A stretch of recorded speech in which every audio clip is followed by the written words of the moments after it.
Oke, ini ada di dalam teman-teman ya.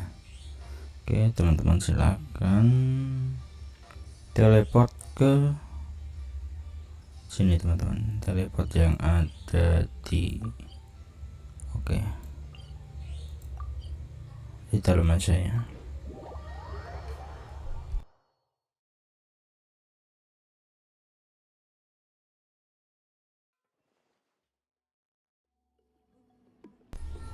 Oke, teman-teman langsung keluar aja. Di sini instruksinya adalah kembali ke tempat pemandu teman-teman ya.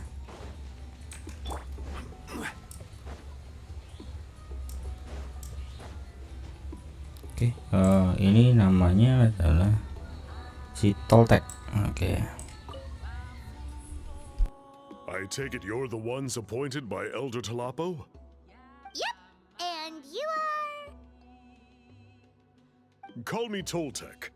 The chief asked me to be your guide for the day. His messengers already filled me in on the situation, so just follow me.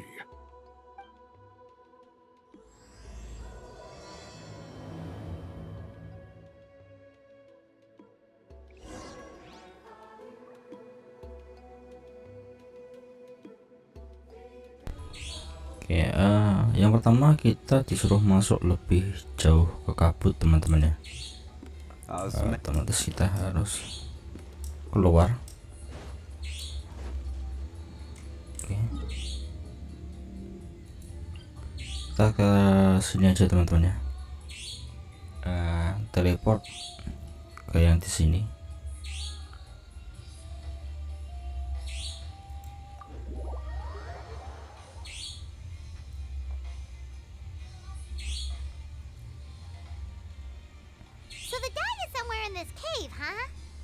This is as far as I can take you.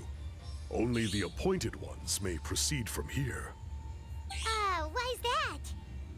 Kind of a long story. Apparently, there's a certain fruit that grows in this cave, the juice of which can be processed to make an excellent dye. Many years ago, our ancestors set out to make a series of ambitious works of graffiti art.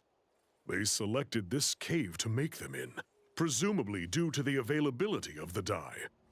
However, they didn't want anyone to see their work before it was completed, and so they sealed off the entrance to control access. To bypass the seal, you have to have mastered the art of color perception, or something like that. Oh, right. The strange thing is, our ancestors never removed the seal, even after they finished the graffiti art. Since it was sealed off, the only person who's been in... According to her, the artwork tells... But I digress. Sorry, I'm a big fan. So you're sure you... I'll pass. I guess it's supposed to be a test. Aww. Don't worry about me, though. Unlike our chief... Fair enough.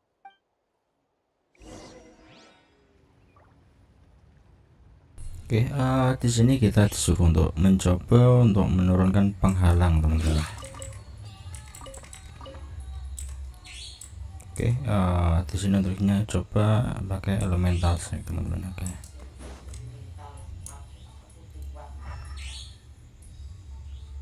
Oke, ada di dalam sana.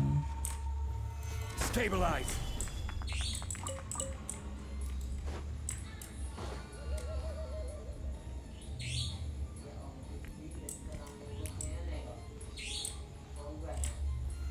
Solidify.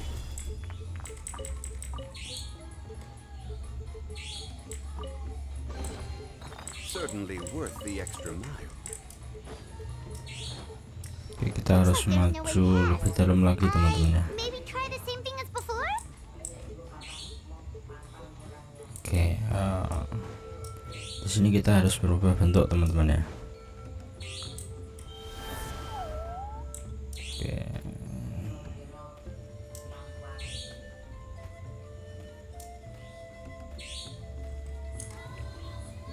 Oke, harusnya di sini ada pintu teman-teman. Oke, itu pintunya. Hey, it worked!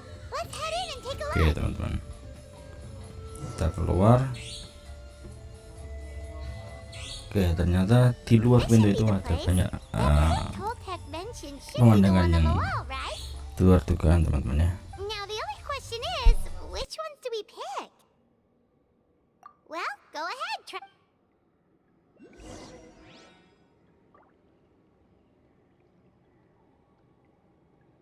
Oke, di sini kita suruh menggunakan elemental shake teman-teman ya.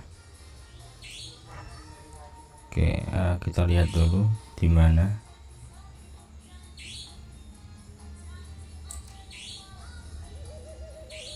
Oke.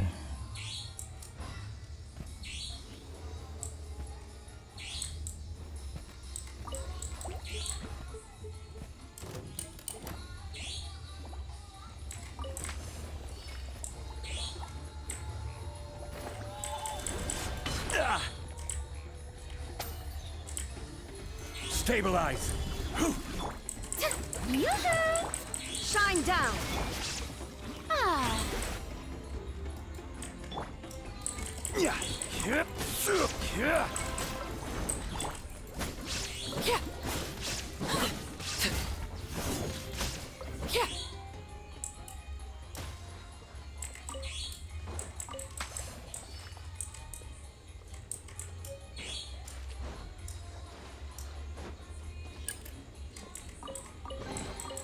Ah, something with which to commemorate this occasion.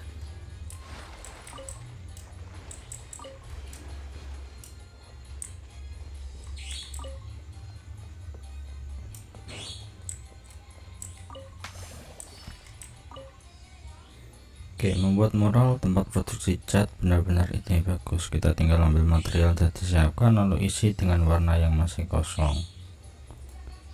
Oke, jadi dapat warna kuning sama biru. Oke, harusnya bisa sih.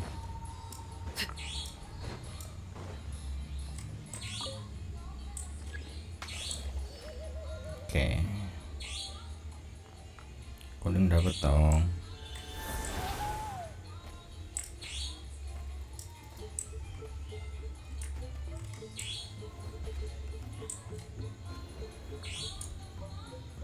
you saw something, right? Whatever it was, grab it. Oke, wait.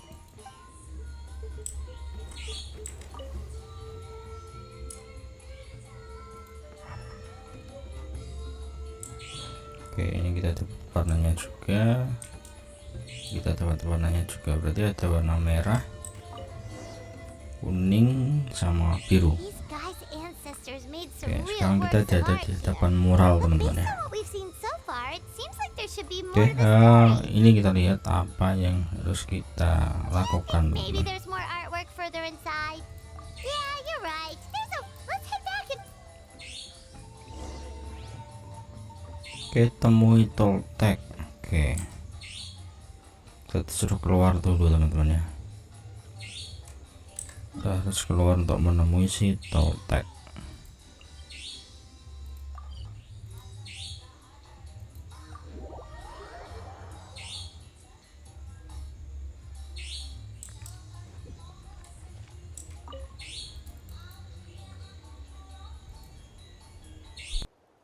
We're back, and we found the ingredients for the dye.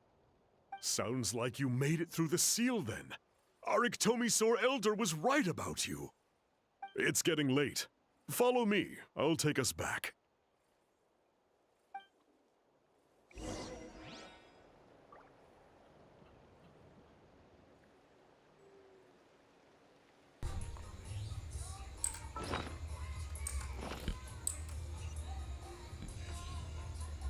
Oke, kita harus pindah tempat teman-teman ya. Oke, bukan, ini ada di dalam, maka kita teleport aja ke pilar totem obsidian teman-teman ya.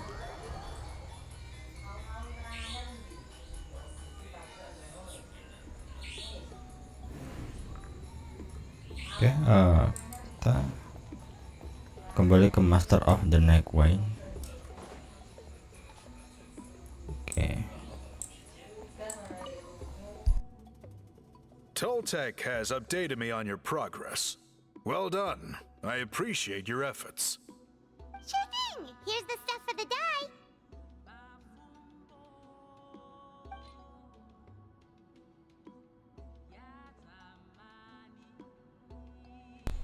Oke, ini sekarang kita berikan pewarnanya teman-teman ya. Oke, merah, biru, kuning semuanya udah masuk. Oke, kita serahkan semua. I see. Yes. This is certainly a very different substance from typical dyes. Okay, now let's try our hand at making some samples. The fabric is ready for testing. Got it. Please come with me.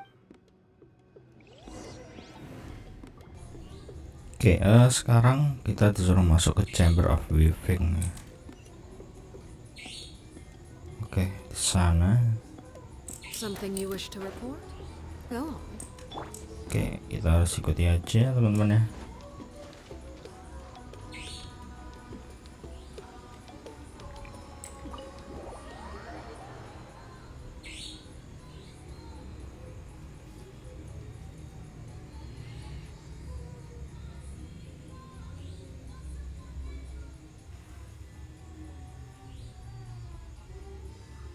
Take a look at this. It's a woven scroll made by one of our ancestors. This is the kind of thing we're trying to make. Ooh. The person depicted is the legendary shaman, Huitzilin. She lived 200 years ago and was once appointed by the Iktomi Sur Elder, like yourselves. She was especially skilled in the art of color manipulation. And this scroll is a record of her deeds, and was most likely the work of her own hand. Sadly, since she passed away, that's a good way of putting it. Now Paimon's good.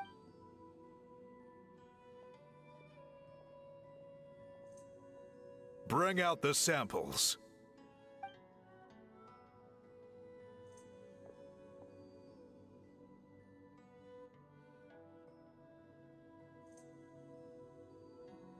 Now, as I mentioned, the dyeing process is a little complicated, but I am confident you will manage. Just the pattern has already been sketched out on the sample, so you just need to dye each block with the correct color. But you'll need to wait for the dye to fully soak in.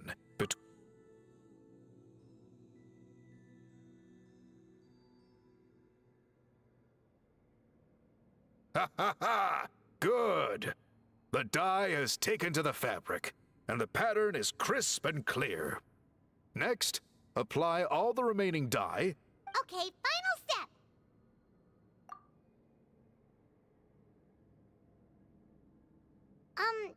Did it work? Paimon doesn't see it. Oh, that color isn't showing up. Oh, the dyeing has failed. No, your technique was flawless. You did everything exactly as instructed. It would have made no difference if I'd done it myself. Then what went wrong? It could be the weaving technique, or maybe the dye has to be applied in a different way. Oh, whatever the case, it looks like I have failed to get to the bottom of this mystery. Sorry, Paimon wishes we could do more to help. I am the one who should be apologizing. I made you do so much work, and it was for nothing. I will, of course, honor my commitment to compensate you for your trouble, but I do hope you won't give up on this task. I plan to keep investigating, and will be sure to keep you updated with any progress. Don't worry, we're not quitters. Paimon does have a question, though. This whole process of recording history on woven scrolls seems so complicated. Why don't you just write it down instead? You said yourself you're all about change and reform. Well, this seems like a pretty good place to start, don't you think? Writing things down would be easier for everyone and your records would be more detailed. I think you perhaps misunderstood my philosophy, but that's okay. I can answer your question, but there's somewhere I need to show you first. Oh, sure.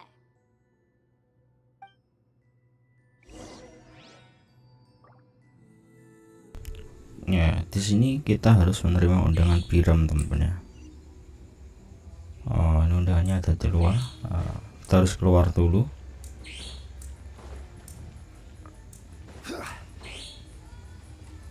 Oke, kita keluar dari Chamber of Weaving, teman-teman ya.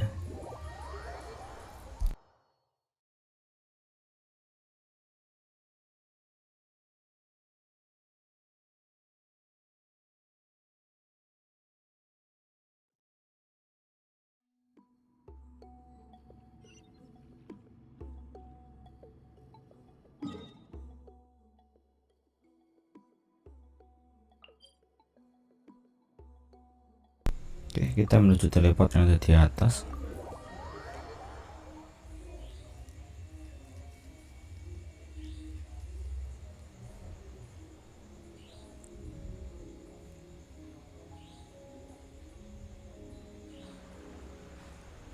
Cool. Look at this view. What do you think? It's gorgeous! Now, try looking a little further.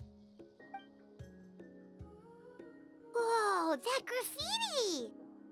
In all the years since the founding of our tribe, those colors have been with us every step of the way.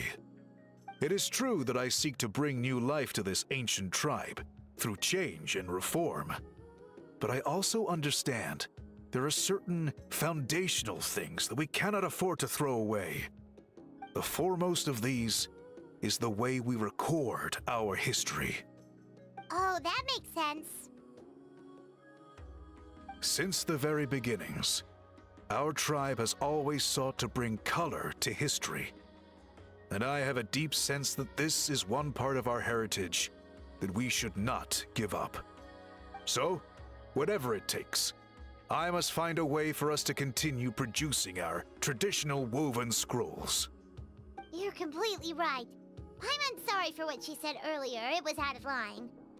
It's quite all right. I'm just grateful you're able to understand where I'm coming from. Then let us hope that when we next meet, we succeed in reviving this tradition.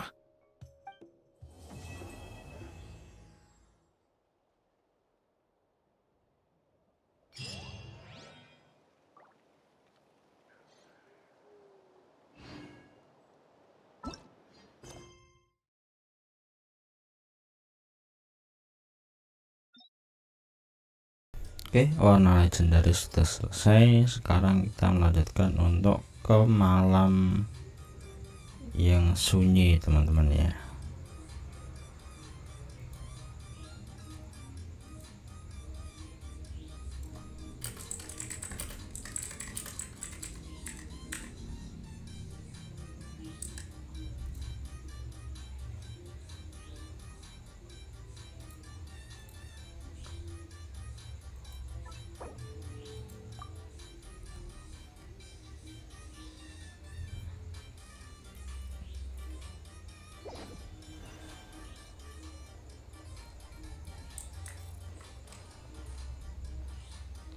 Oke, ini harusnya ada sekitar sini teman-teman.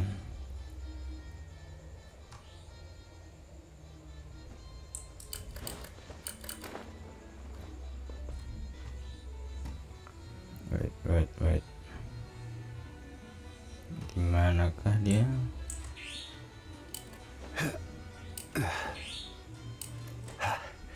Bentar.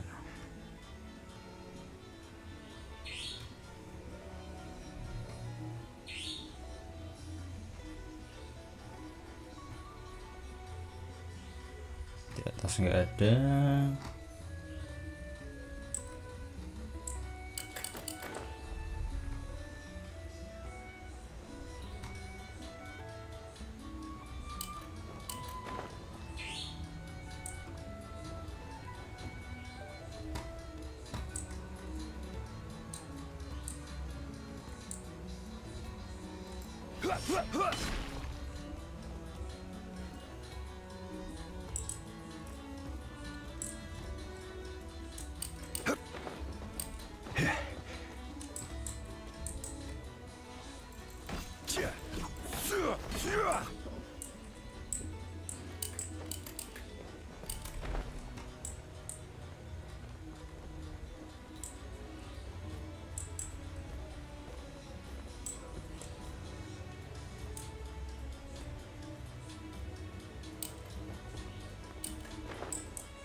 Oke, kita teleport ke sini teman-teman ya. Nah,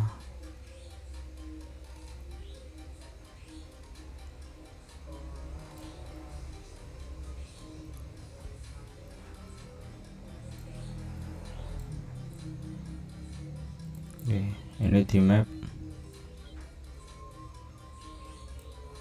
Oke, kita kembali jauh teman. Oke, ini juga ada 2. Oke, bentar, kampung halaman air panas yang ini.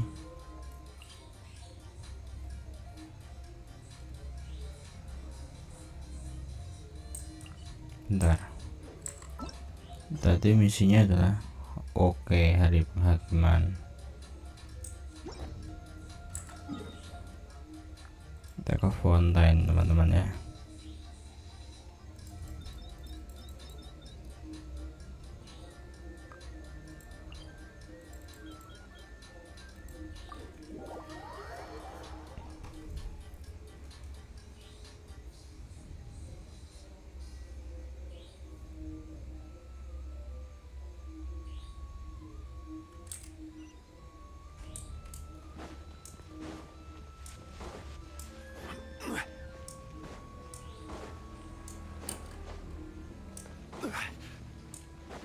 Oke, di Fountaine kita ketemu sama Sorry to keep you waiting. si klorin teman-teman ya. And you've got the Traveler and Paimon with you too. What a pleasant surprise. I assume you'll be joining us for the game then? Linny, Farina! Paimon didn't know you were playing I'm more of a casual member if anything. I haven't taken part in many formal club activities. Lynette Fremine and I play something similar at the Hotel Bouffe Tété sometimes, but I'm usually the GM. Still, I'm sure it'll be fun being a player for the first time. I'm looking forward to it. Well, I'm not a member of the club at all. Clarion simply woke me up first thing this morning, said there was a good script worth experiencing, and asked if I wanted in. If you're interested, I can give you a referral. That should give you a 40% discount on membership fees. I think I'll wait to see how this experience plays out first, especially when it comes to the quality of the script. If it's sufficiently fun, then I'll join. Do you participate in a lot of tabletop troupe activities, Clarion? You could say that. She's actually one of the few senior game masters of the troupe. Right. I knew about that even when she was still my subordinate. It's... Wow. Paimon's so used to seeing you be up. Surely you I maintain a clear boundary between my professional and personal lives. The me you see at but in my personal life, I'm just... Well, you say that, but for all the time I've... Is that so? So you...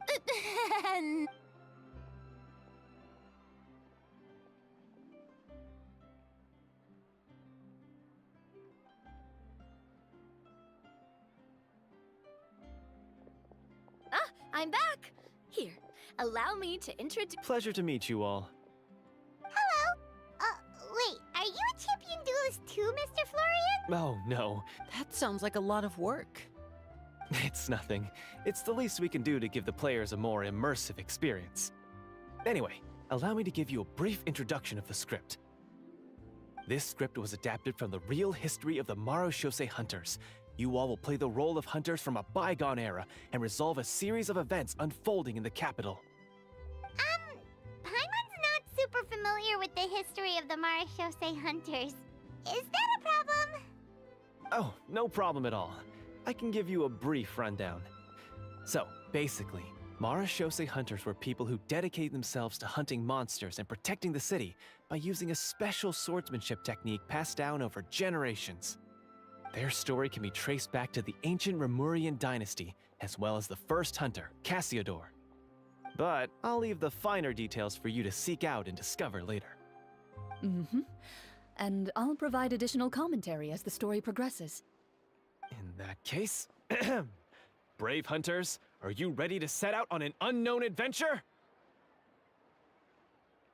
Whoa, just one sentence and it's like we're in the story already! Aha, I see many a determined gaze before me. Very well, head over to this location and begin your heroic journey. So, as we follow the story, it leads us to specific scenes? Ooh, sounds pretty innovative. What does the message in the envelope say? It's the exact location of the scene, as well as the formal permission to use the venue. Huh, seems like they have everything prepared. Please check all your belongings, everyone, and make sure you haven't forgotten anything. Once you're ready, please follow me to the designated location. Sounds good! Hunter Squad, move out!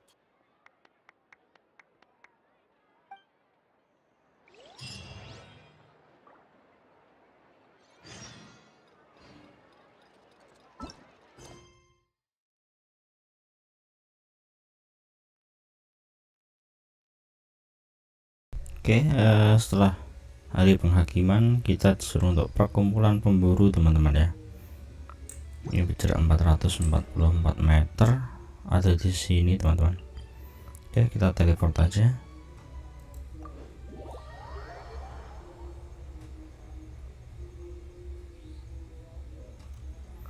Oke, ada di bawah teman-teman ya.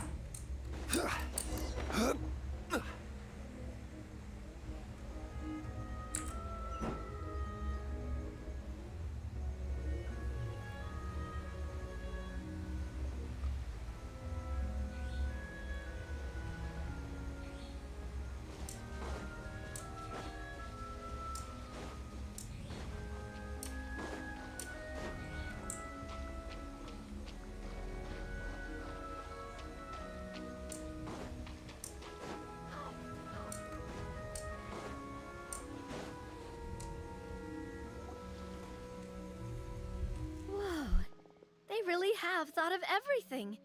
Even the phaetometer is here and ready to go for us. The phaetometer? What's that? It's a card that's used to determine action success or failure. We'll need to use it when we try to use certain skills. And what about all the dessert and tea? Is that for us as well? That's what the message said. Really? That's so nice. It feels just like a tea party with friends. Those snacks have Paimon's name written all over them! I think you might be more of a snack hunter than a Marashose hunter, Paimon. Snack Hunter Paimon reported for duty! If there are delicious snacks to be found, Paimon will track down every last one! The desserts are great. But I'm still looking forward to the story more than anything. Very fair.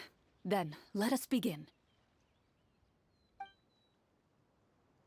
First, please pick up the blank character cards in front of you, and write down your name and profession. You can find an abbreviated version of the rules printed on the back of your character card. If you have any questions, feel free to ask me. In this story, everyone is a Marashose hunter. To reflect this, the club has prepared a small badge for everyone. Ooh, nice! As hunters, you have proficiency in swordsmanship and fighting by default, so there's no need to allocate any additional skill points to those areas. swordsmanship. So there's a fighting part to all of this? Paimon's not sure she can do all that on her own. Maybe Paimon can just stick with you? Why don't you share a character card then? The Traveler will be the Marachose Hunter, and you can be his little floating assistant. Kinda like in real life. So, for the name, do I fill it out with the name of my character? Yep, it can be any name you like.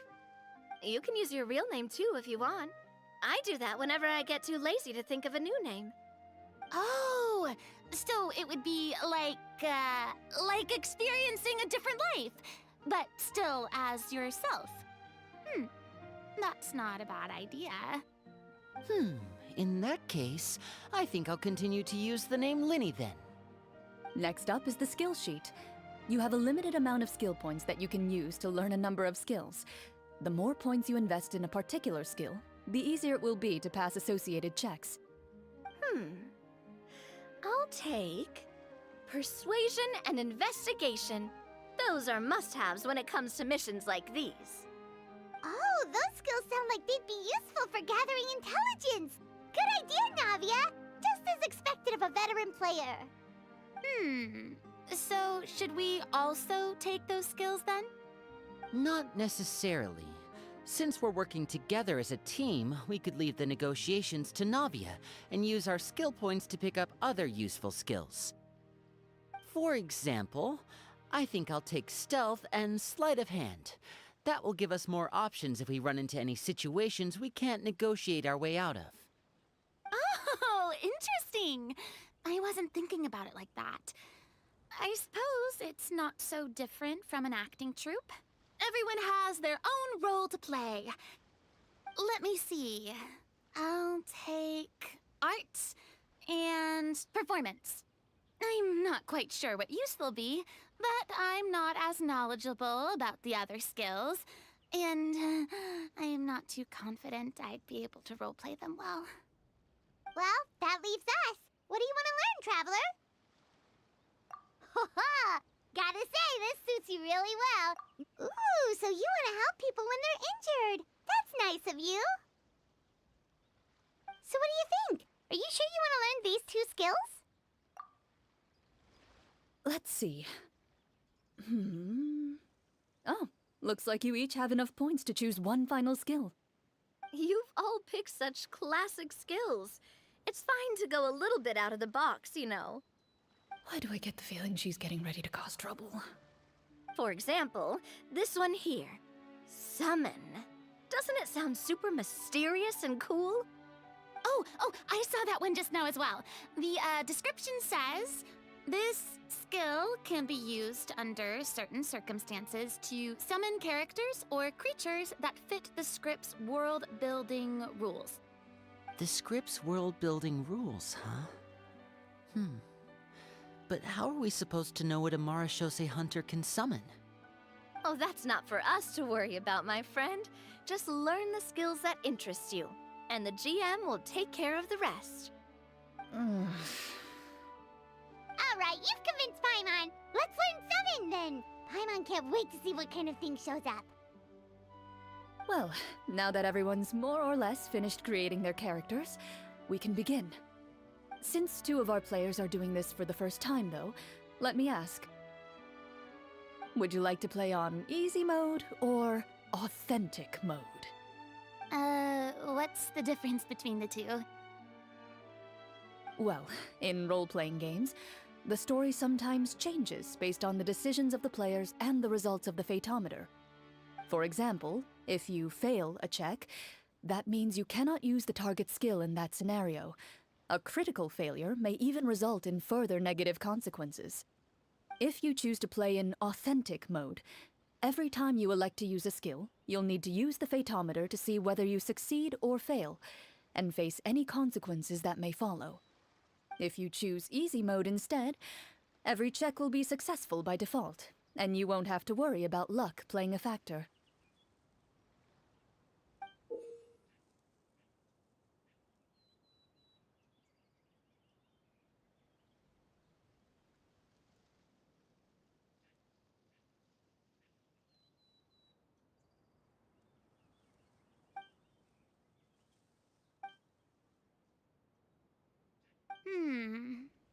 given that I'd like to focus on the story, I suppose I should pick easy mode. I'd feel bad if I brought the team down by failing my checks. Huh? Oh, come on. Don't worry about that. RNG is the lifeblood of role-playing games. I'm going with authentic mode for sure. Never knowing what you might have to overcome. Ugh, doesn't that sound exciting? I'd rather be mentally prepared for what might happen. All right, then I'll mark down Farina for easy mode. All her checks will be successful by default. As usual, Navia and Linny will play on authentic mode. What about you, dear partner? How would you like to play? Are you sure? Trust me, you'll see the beauty of RNG. Honestly, I don't think Clorand would make things too difficult for us no matter what the Fatometer says. Isn't that right, Clorand? No promises. That wasn't super reassuring. Well, anyway, enough talk. Let's get started. I want to experience at least a good chunk of the story today. Speaking of the story, why is the beginning scene on a beach? Well, that's because... a long time ago, back when human civilization was still in its infancy, powerful demons and evil sorcerers ruled over the land. They created a host of monsters and sent them to slaughter all humans in existence. Soon, a group of human rebels banded together. With their swords raised, they swore to brave the darkness, and in doing so, subdue each and every monster that sought their destruction. They became known as the Marachose Hunters.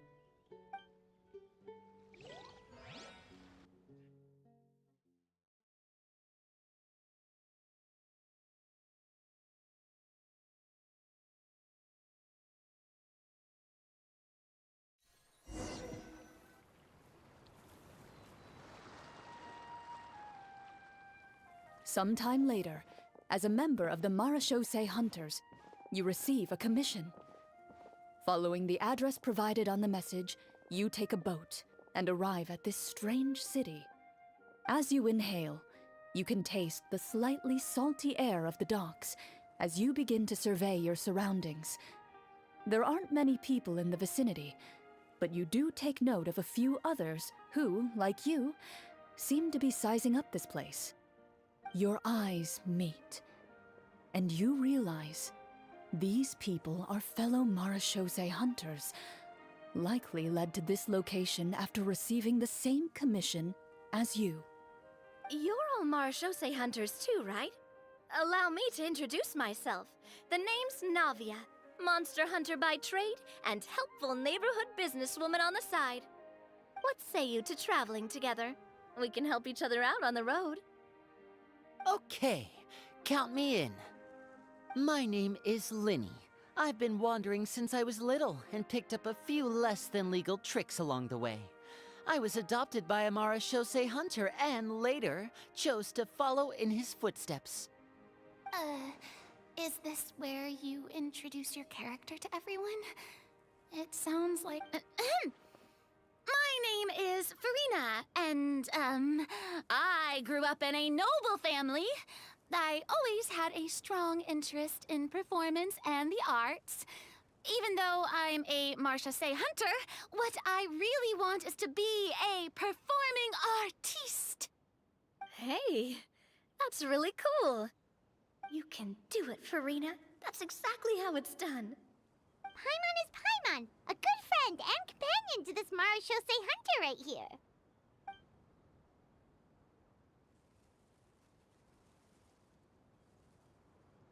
I've been studying the culinary arts since I was a child. I hope my delicious food can help boost people's spirits. That's wonderful. I'll be looking forward to your cooking during our adventures together. Well, if we're all here for the same commission, why don't we take some time to confirm what we need to do? You open your envelopes at the same time. The message reads, "To the honorable and trustworthy Marachose hunters, Our kingdom is currently facing a grave crisis. The lands outside the capital have been overtaken by monsters, and our people are being led astray by forces of wickedness.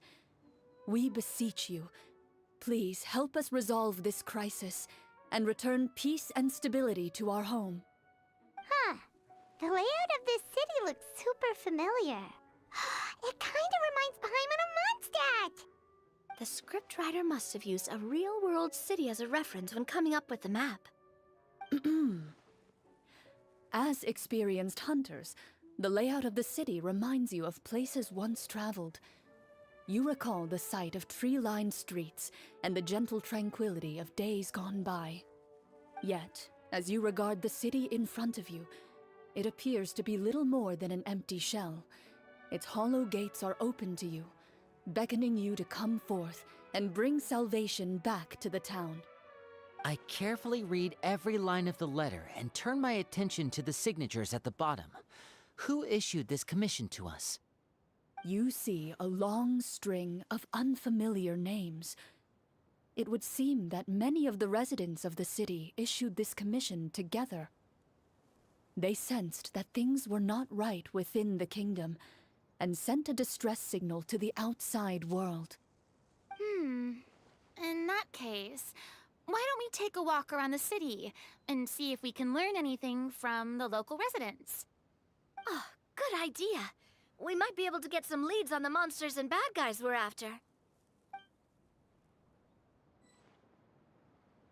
You look up and see a tavern nearby. It appears to be open for the day. Why don't we go check out that tavern? If the novels I've read are anything to go by, taverns are usually full of information.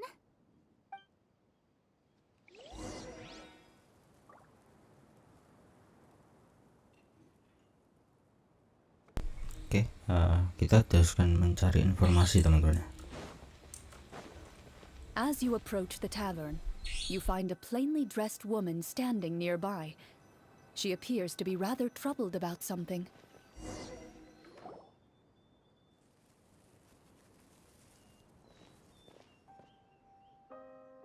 Greetings, friend. Lovely weather we're having today, don't you think?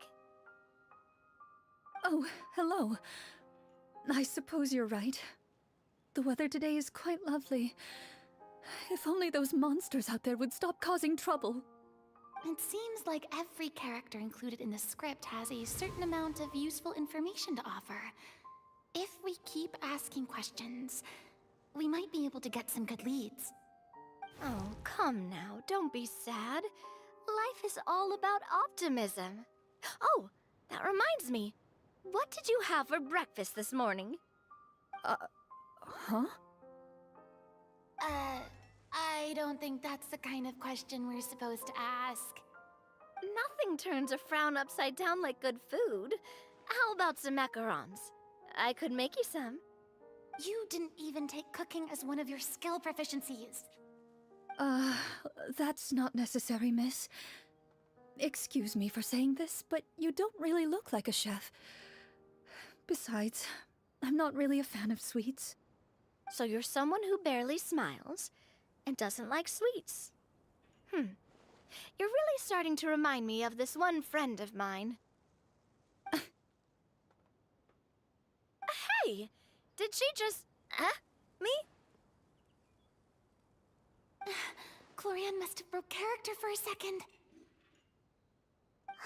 This isn't getting us anywhere. Traveler, maybe you can think of something.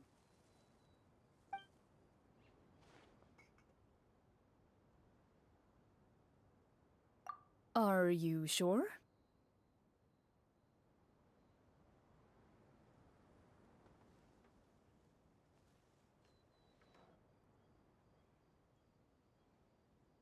In that case, please refer to the phaedometer.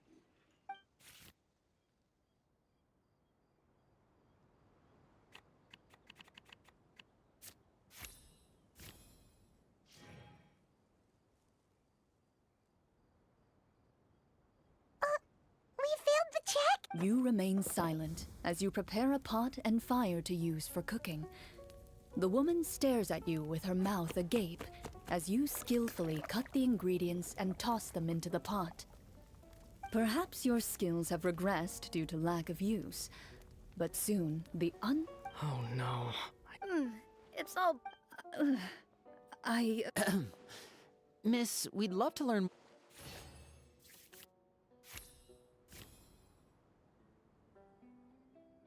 You weren't even the one that learned. My troubles. A horde of monsters suddenly appeared near the capital. Do you remember when those monsters... I'm not complete. Do you know where he... It all happened so fast. You have our thanks, friend. Don't worry. We'll find him. We don't always get to choose what happens to us. I'll do. You bid farewell to the woman and continue your journey further into the city.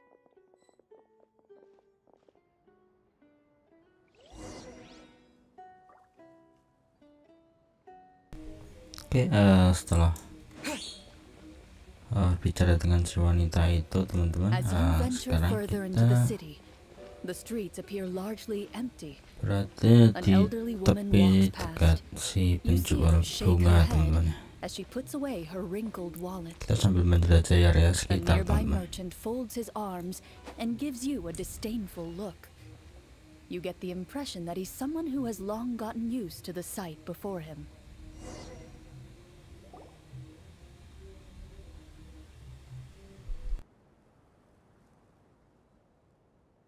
Although he doesn't seem very friendly, merchants are usually a good source of information, right? Pardon me, sir. I'd like to ask a question if I may. That depends. How much are you willing to pay? How about this much? What do you take me for? Some lowly beggar? You can't even buy half an onion with that amount. Surely an onion can't be that expensive, right? What do you know? War's nearly upon us. Everything costs several times what it did before. If you're not gonna buy anything, then scram. Whoa, what a nasty guy. But he still might have information we need. Sir, we came to this city to solve the very problem you seem to be referring to. The war you mentioned, would it happen to be against the monsters outside the city? If you happen to be well informed and know a thing or two about what's going on, we'd appreciate it if you could share that information with us. After all, the sooner this problem gets resolved, the easier it will be for you to do your business.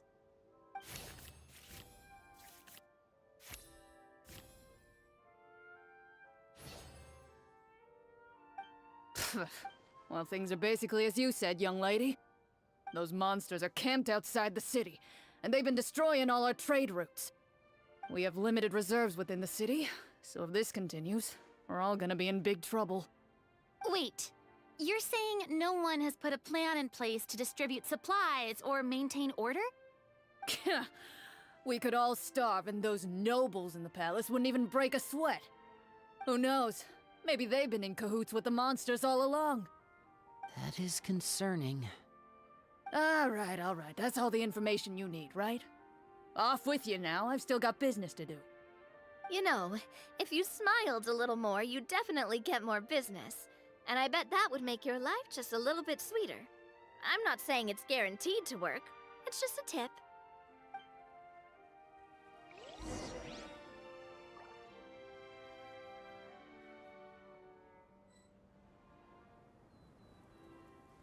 Should we try to go somewhere with more people?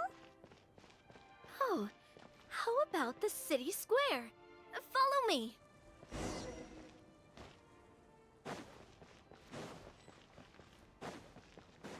Before you lies the city's central square. You see a man with a slightly anxious look on his face, pacing back and forth, his head hanging low. He doesn't seem to notice your approach. Still immersed in his own thoughts, he shakes his head and lets out a long sigh. This guy seems promising enough.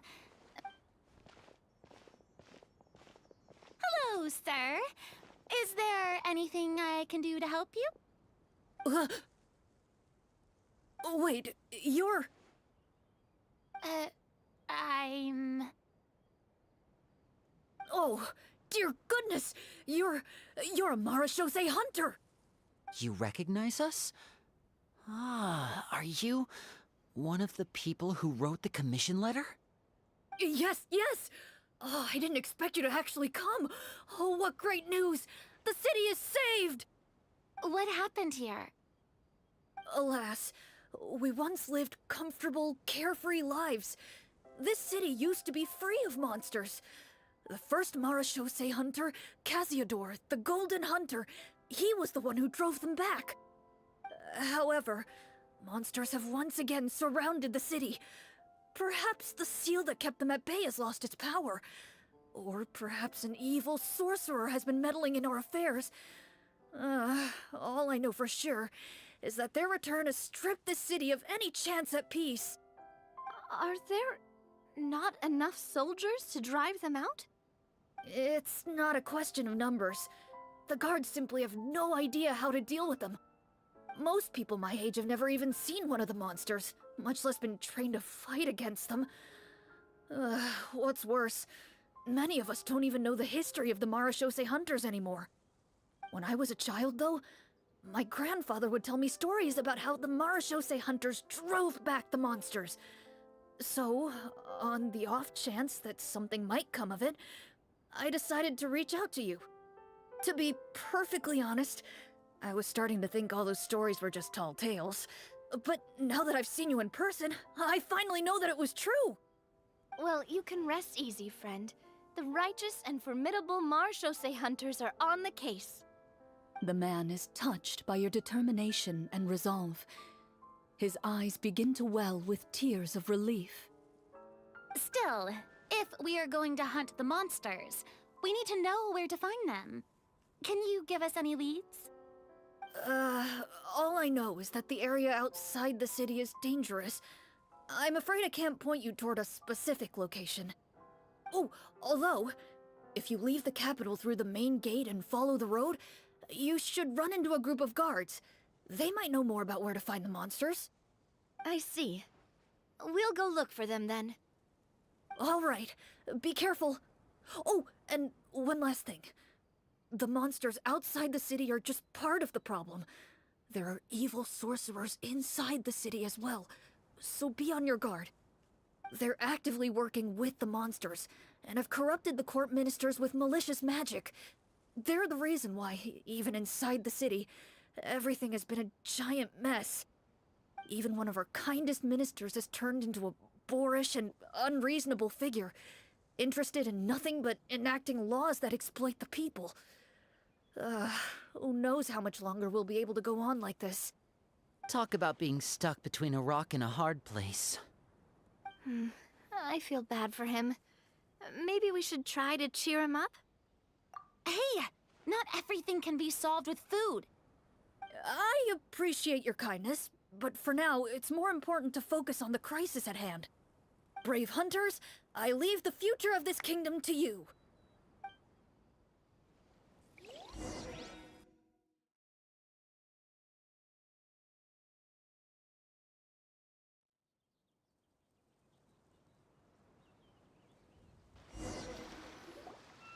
If I understood correctly, there are currently 2 problems in the kingdom that need solving, right? Exactly. We need to defeat the monsters outside the city and take down the evil sorcerer stirring up trouble from within. But which problem should we tackle first? Well, this seems like a good moment for a break. Take some time and discuss what you want to do. Let me know when you've made your decision. I really didn't expect the people in the city to keep us at arm's length like that. I totally thought the hunters would be treated like heroes. Well, Clarence said the script took cues from the real history of Fountaine, right? Maybe the real-life Marashose hunters were also treated like that. I wouldn't say it's a perfect representation of history, but there are definitely some similarities. Would you like to hear more about it? Sure. As long as it doesn't spoil anything in the script. You brought up bits and pieces of the hunter's history before, but it was all in passing. Paimon wants to know too! The hunters were super powerful, right? Were they all from a special line of supernatural beings or something? Kinda like The yokai in Inazuma? No. All Marashose hunters were ordinary mortal fighters. The only thing that set them apart were the special sword techniques passed down over the centuries. Huh? So you mean anyone could become a Marashose hunter? In theory, yes. All you would need to do is survive the rigorous training and master the swordsmanship techniques required to fight the monsters. Still, most people dropped out at the early stages, and others called it quits the minute they saw a monster in person. To become a hunter, you must be strong in both body and mind. What kind of monsters did the hunters fight exactly? Oh, and the evil sorcerer the script mentions. Did they exist in real life too? The land of Fountaine once played host to an ancient dynasty known as Remuria. After that dynasty fell, monsters began to appear, intent on obstructing humans from establishing a new social order. One of the ancient sorcerers of Remuria used his power to assemble a formidable army of golems. He sought to use that force to establish himself as king. Now wait a second. Don't tell me that guy was the inspiration for the evil sorcerer in the script. We still haven't found any in-game information on him yet. So, why don't you talk about someone else for now? Well, I wasn't planning on going into anything you might be able to find out in the game. But if you want me to talk about something else, then... How about Casiodor, the Golden Hunter? Or Egeria, the ex-Hydro Archon? Wait, but those people are all from a super long time ago. Where did you learn all this, Clorand? From my master. Huh. By master, you mean Miss Petronia? Someone you know? Absolutely. Miss Petronia and my father were good friends. Back in the day, she would often bring Clorand over to play, but then...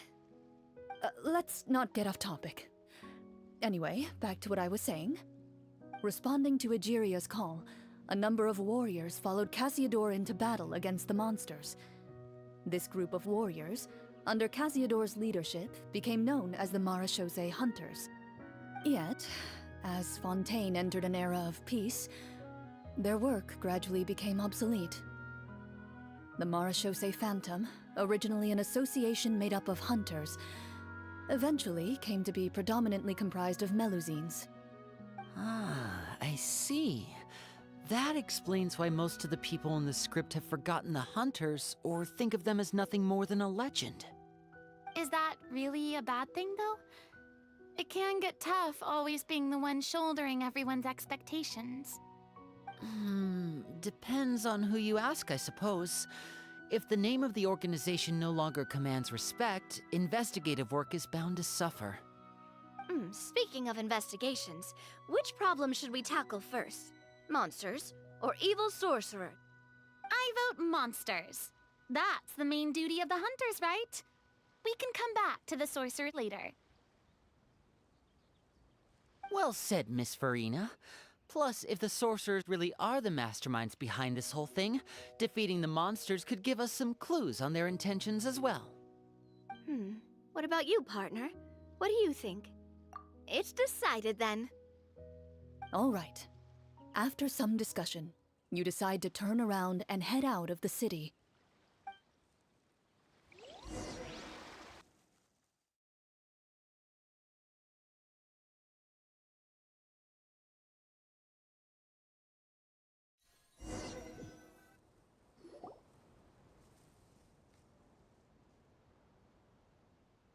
Let's take a look around, like that guy said. You there! Outsiders, halt! Who's there? An armored man approaches you. He has a tall, muscular build and a determined expression in his eyes. Just one look, and you can tell he's fought in his fair share of battles. Although he's trying his best to conceal his current state, his uneven gait and the sweat dripping down his forehead make it obvious that he's been wounded and is in serious pain. I'm the captain of the guard. I saw you sneaking around the city earlier, so I'll only ask this once. State your purpose, or it's off to the dungeons for the lot of you. Wow, It's been a while since someone's been this suspicious of us. I said talk, not whisper between yourselves. Have you ever heard of the Marchese Hunters? Marachose hunters? Ha! That fairy tale, you mean? What, you expect me to believe you're one of them?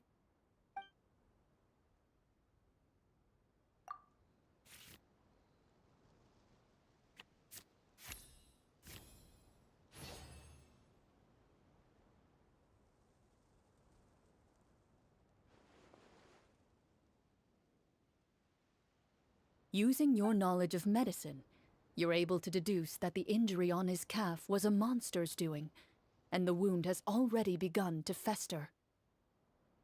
As you check him over, he looks at you with suspicion and retracts his injured leg further back. I'm a doctor by trade. Please, let me redress your wound. You don't have to suffer like this. The man appears somewhat disgruntled at having been exposed, but soon relents and raises his leg for you to take a better look. He allows you to apply a poultice of specialized medicine to the wound, and it appears to bring him much relief. The tension in his brow eases. All right. Guess you lot might actually be real Marachose hunters after all. In any case, you've successfully treated my wound. So, what do you want to know? Do you know where we can find the monsters, or the other guards who are fighting them? He informs you of the various locations where monsters have appeared. He looks in that general direction with a pained gaze, as if a thin, invisible thread is pulling on his wound. Some of our new recruits have never even dealt with a petty thief, and now they're out there fighting monsters. If it weren't for this cursed leg. Oh, please, sir. Don't get too worked up. You need to focus on your recovery. Just leave the monsters to us. We're Marachose hunters, after all. Hearing you say that, a glimmer of hope flashes in his eyes. But it disappears almost as quickly as it came. Those monsters aren't easy to deal with. But if you insist on going, I won't stop you either. I just hope all the guards will be able to come back to their families alive. I wish you the best of luck.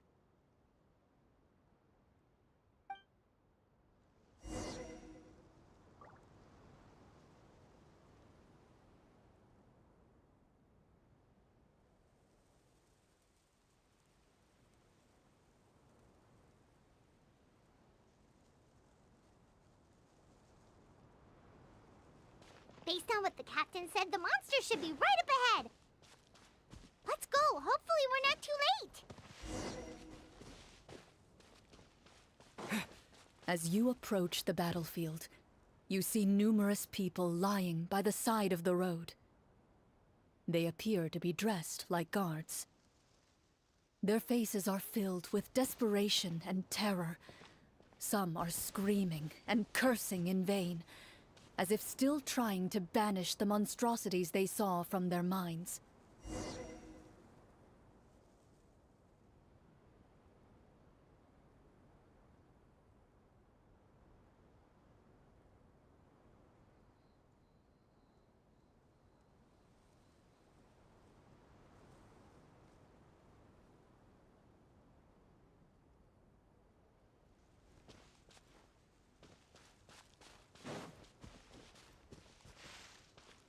A few of the wounded look up at you in shock and disbelief.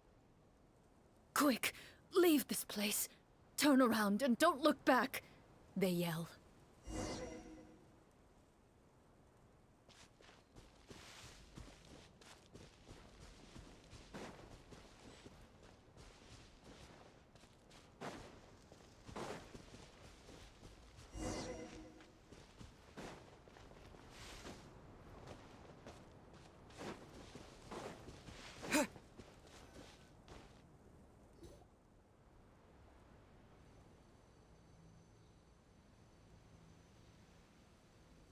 This is the place he mentioned, right?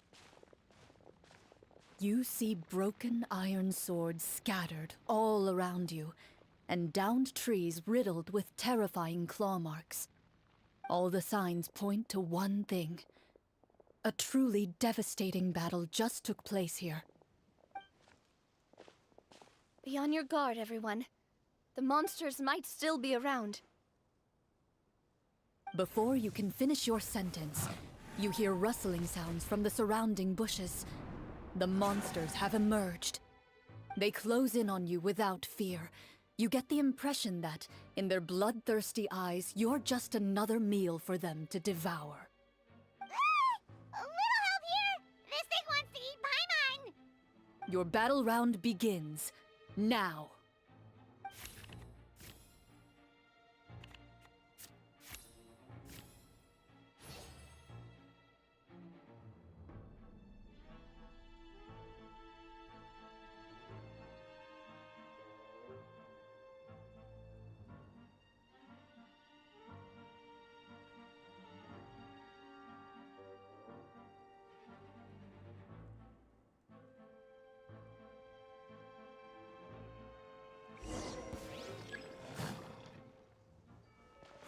Water jet!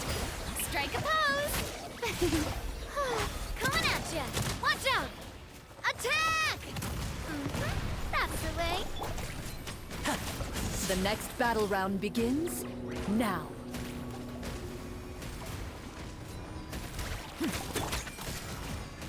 Coming at ya! Hiya! The monsters let out a terrifying roar of anger and resentment before dissipating into thin air. Ugh, thank goodness it's over. We're lucky the Marashose Hunter class came with all those preset skill points. Otherwise, we would have been in some real trouble. I never knew the phytometer even determines the amount of damage you inflict. If you get unlucky, isn't it just game over right then and there? That's part of the fun. The uncertainty of fate is what gives these games their appeal. Just as you begin to celebrate your victory, a suspicious lump on the ground catches your attention. A suspicious lump? Wait, could it be the thing that appears after every battle? I walk up to it, crouch down, and begin to carefully examine it. I've still got my right glove on, so it should be fine for me to touch it, right? As you investigate the mound, you discover that the exposed portion appears to be made of wood. It was previously obscured by the large form of the monsters. With the monsters gone, the small protrusion now awaits your discovery, poking out of the ground like a shy flower bud. Whoa, it's a treasure chest!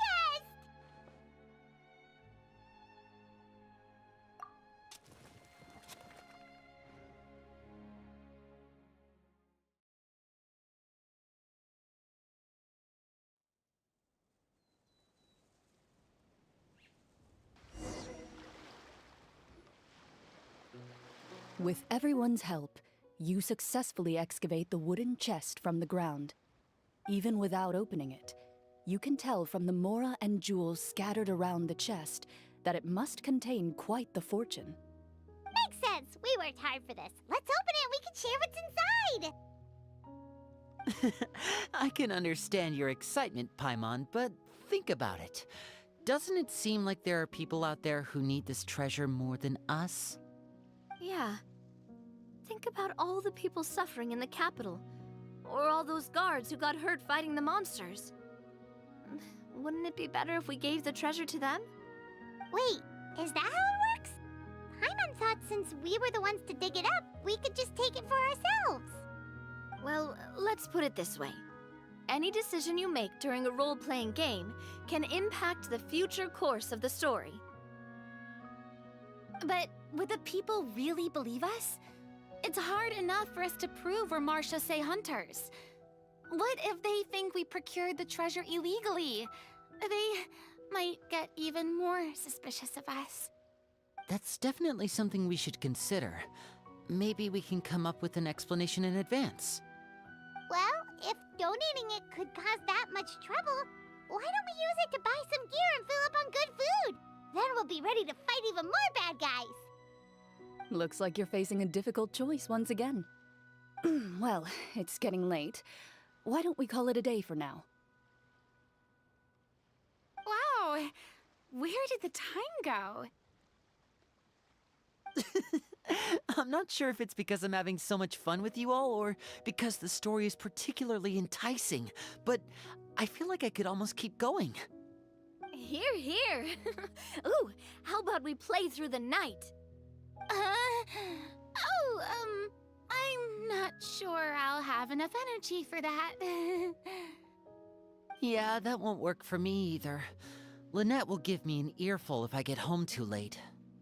I understand how you feel, Navia, but we have to change venues for the next part of the story anyway. Huh? Another location? Mm-hmm. There's a special note for the GM at the end of this section that says to proceed to an indoor set for the next part of the script.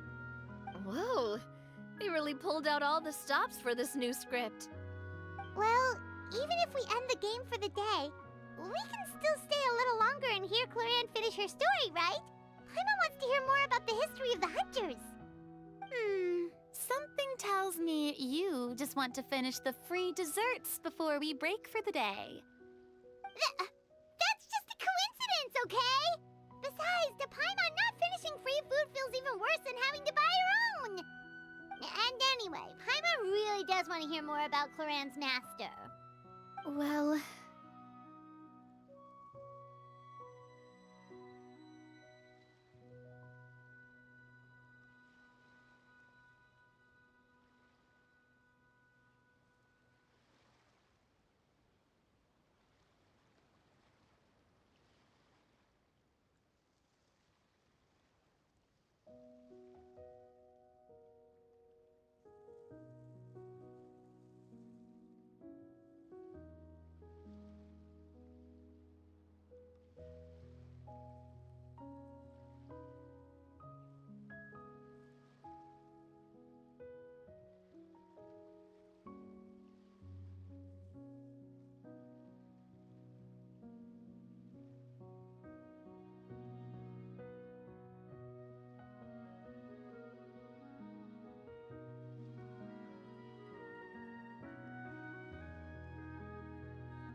It's nothing. I appreciate the concern, but it's all in the past. It won't do any harm to share these things now.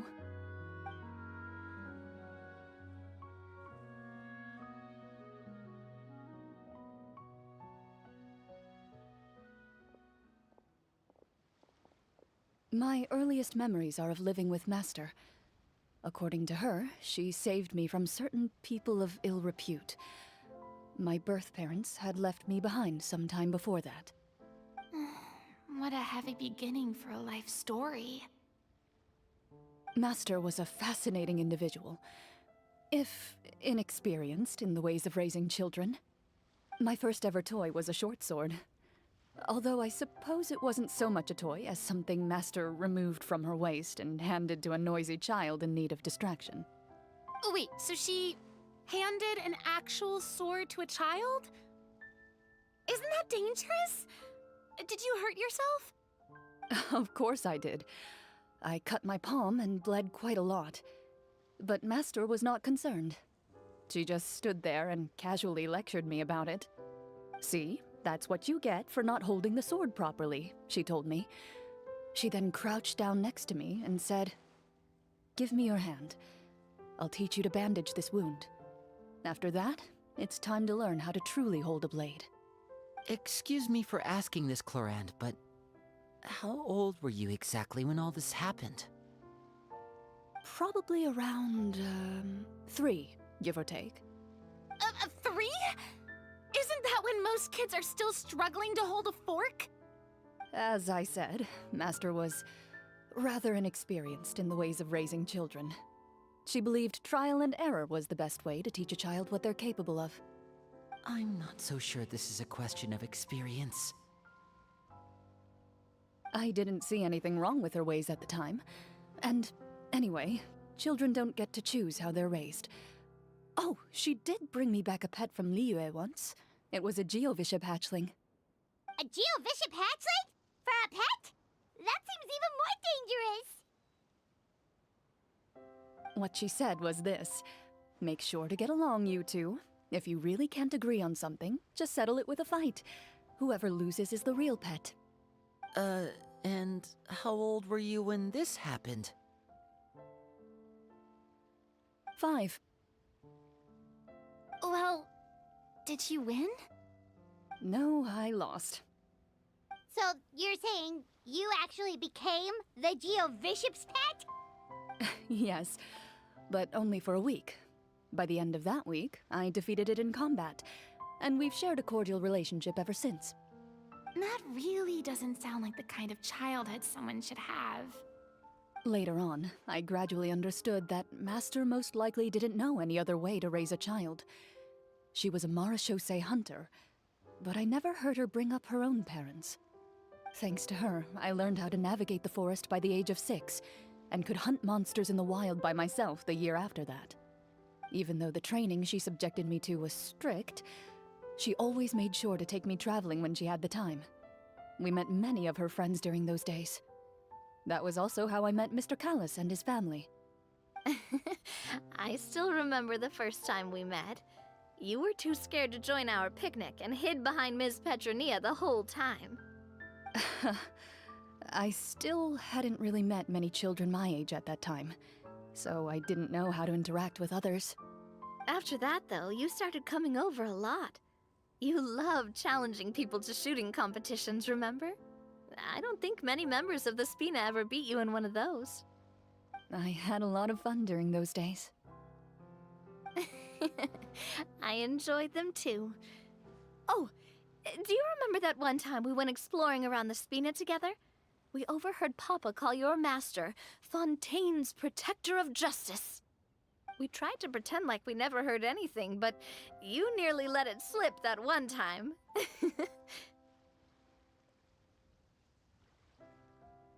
Protector of Justice? Oh, wait, you mean that vigilante hero from 20 years ago? The one who is always active at night? Yep, that would be her. She often would put on a black cloak and go out at night. I never knew where she went or what she was doing. Until, like Navia said, we overheard the truth from Mr. Callis that night. 20 years ago, huh? I still remember the guards leaving all kinds of witness reports about her on Nervalette's desk. My apologies. Oh, there's no need to apologize. You had nothing to do with it. And anyway, everything she did was for a good cause.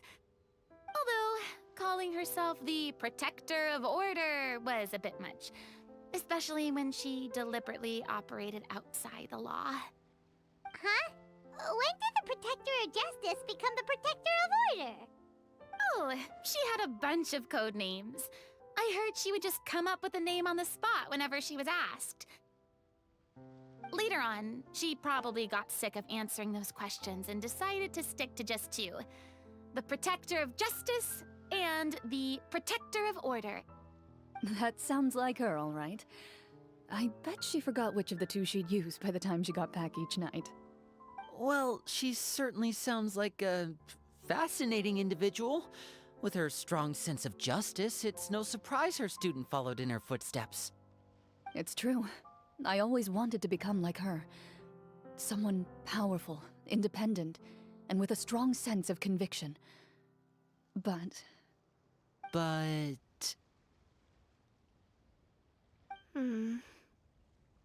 She suddenly disappeared the night I turned 10 years old. Disappeared? What happened? I have no idea. She didn't even leave a note. I was never able to find out where she went.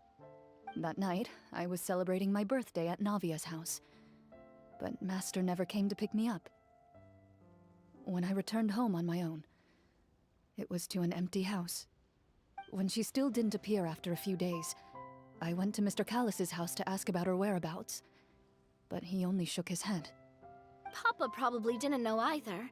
I know he sent a few people to investigate the matter in secret, but they never found any credible leads. Don't worry, I understand. To be perfectly honest, given Master's personality and way of doing things, it all made a lot of sense. If I had to guess, I'd say she probably used it as an opportunity to force me to become independent. Just like how, when a litter of kittens reaches a certain age, the mother willingly leaves them behind. Were you upset, Clorand?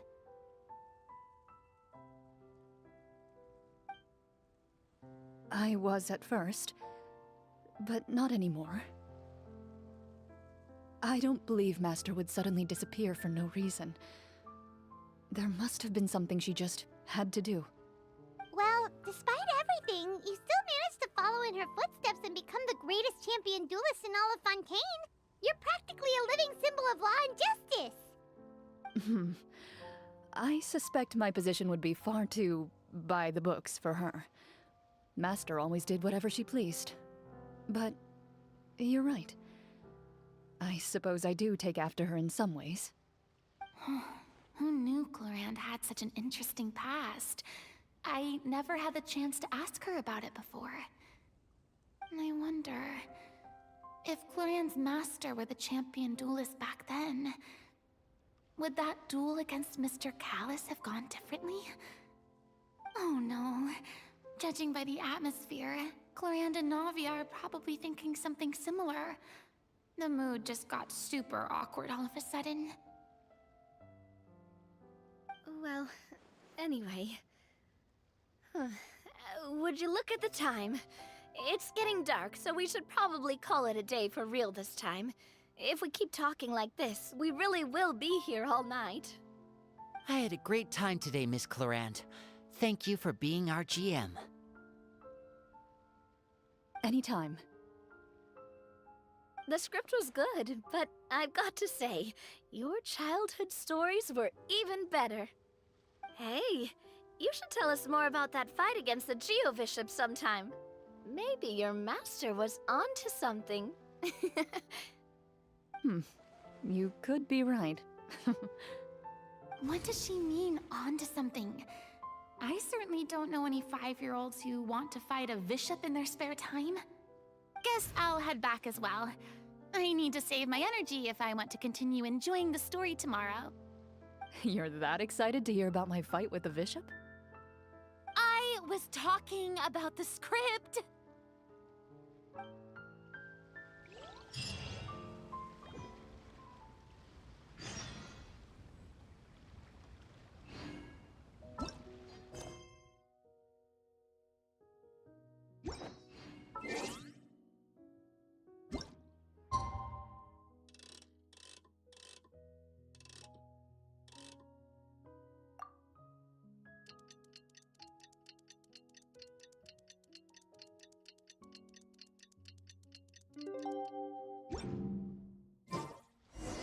Let's go meet up with the group! Paimon's really looking forward to today's story.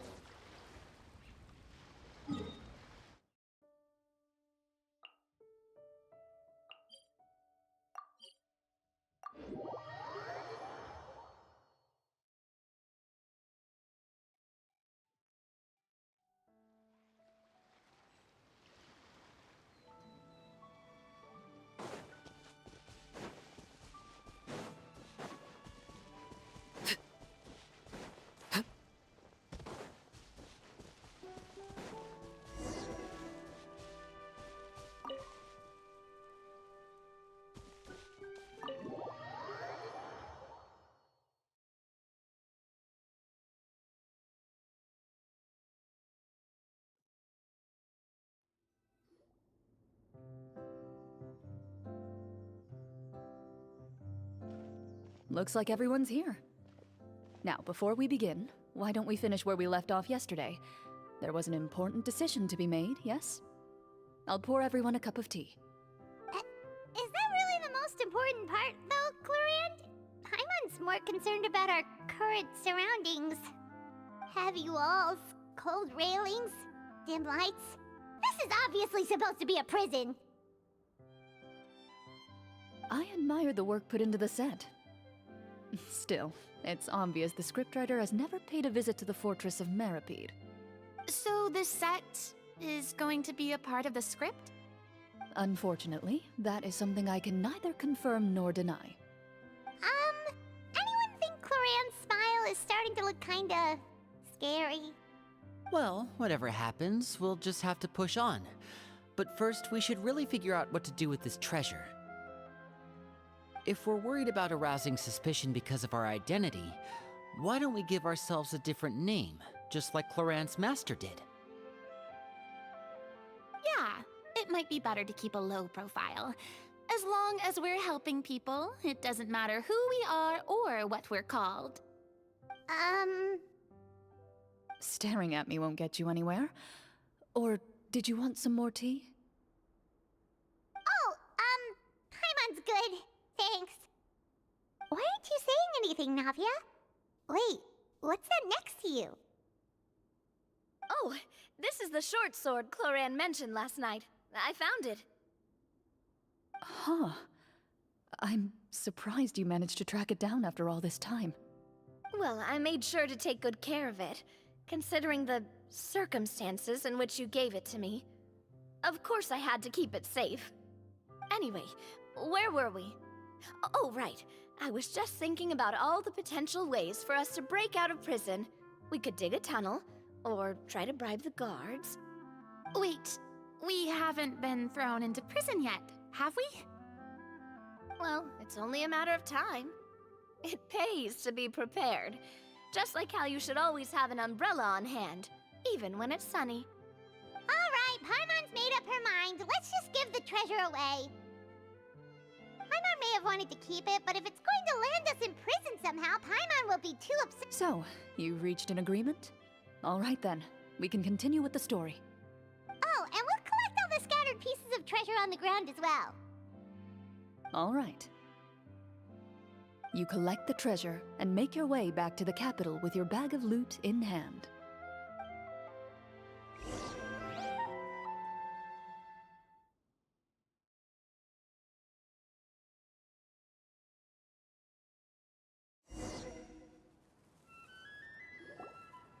The city is still shrouded in a gloomy, oppressive atmosphere, but your spirits are surprisingly high. In places where sunlight struggles to reach, you generously share your wealth with the children, the elderly, and the poor in urgent need of help. Thank you, kind soul. The elderly woman's look of gratitude follows you as you walk away, her eyes never leaving your back until you move entirely out of sight. However, there's still quite a bit of Mora remaining. It appears you haven't made much progress. She's probably trying to tell us to speed this up. We need to hurry up so we can address the sorcerer problem. Should we go find that man again at the square? He seemed like a pretty responsible guy. I'm sure he knows the people here far better than us. Oh, good idea! Just as you start to make way to the square, intent on finding the man again, there's a voice.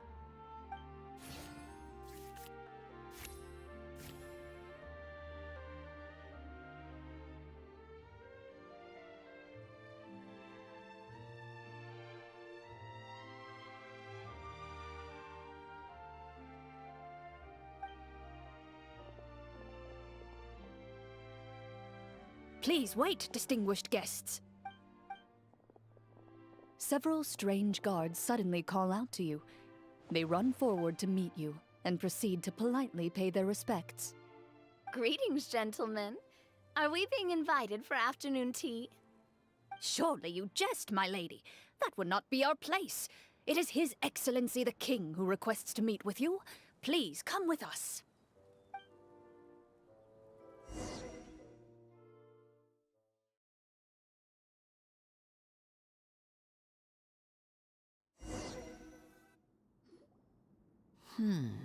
Do you think this could be a trap?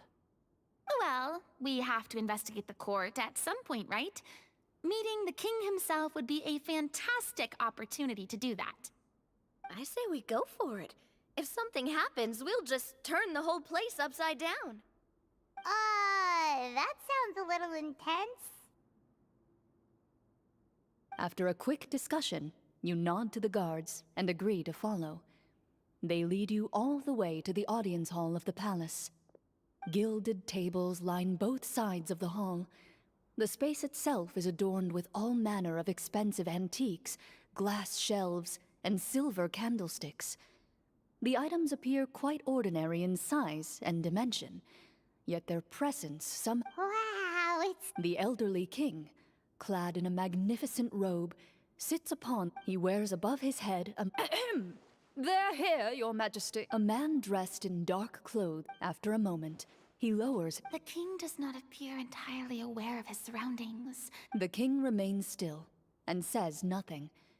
Esteemed guest, I've heard tell that your group... However, seeing that I was... Well, we've got nothing to hide. You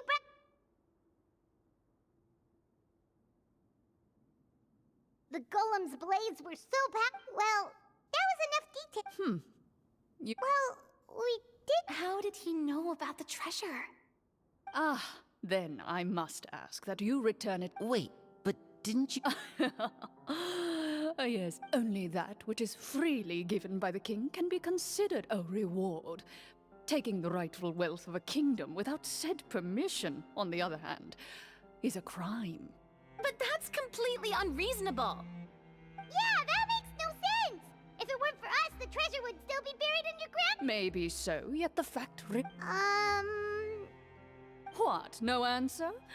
Surely you're not insinuating that you, a group of legendary marechaussee hunters, sought to take the treasure for yourselves?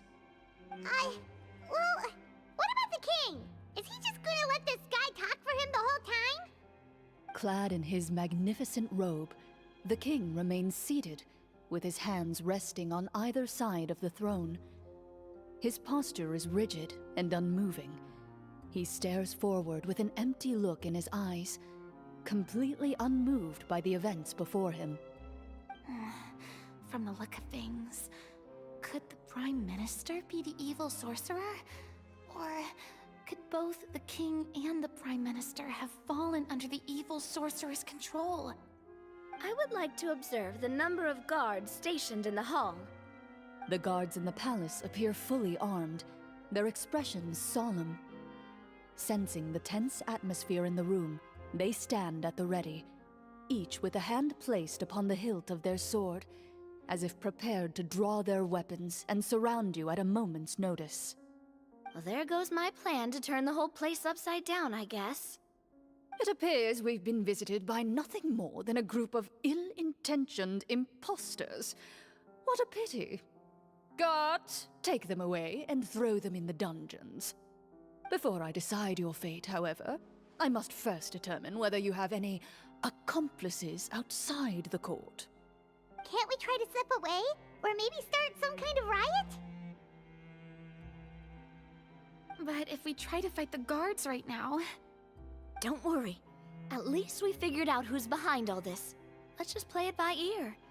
If you're scared, Paimon, just hold my hand.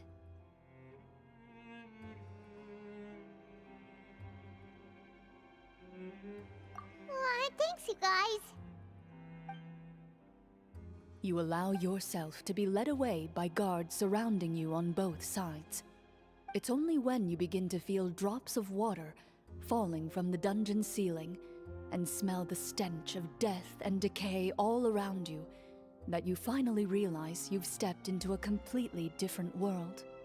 Stay here, and don't try anything funny. The guards lock the cell door and leave without looking back. Wait, sir! Your voice echoes through the dark hall, but the only response you receive is the sound of water dripping from the ceiling. No! What should we do now?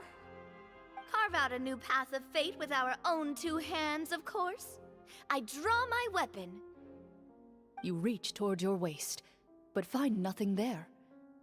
You now recall that your weapons were confiscated before the guards locked you in the cell.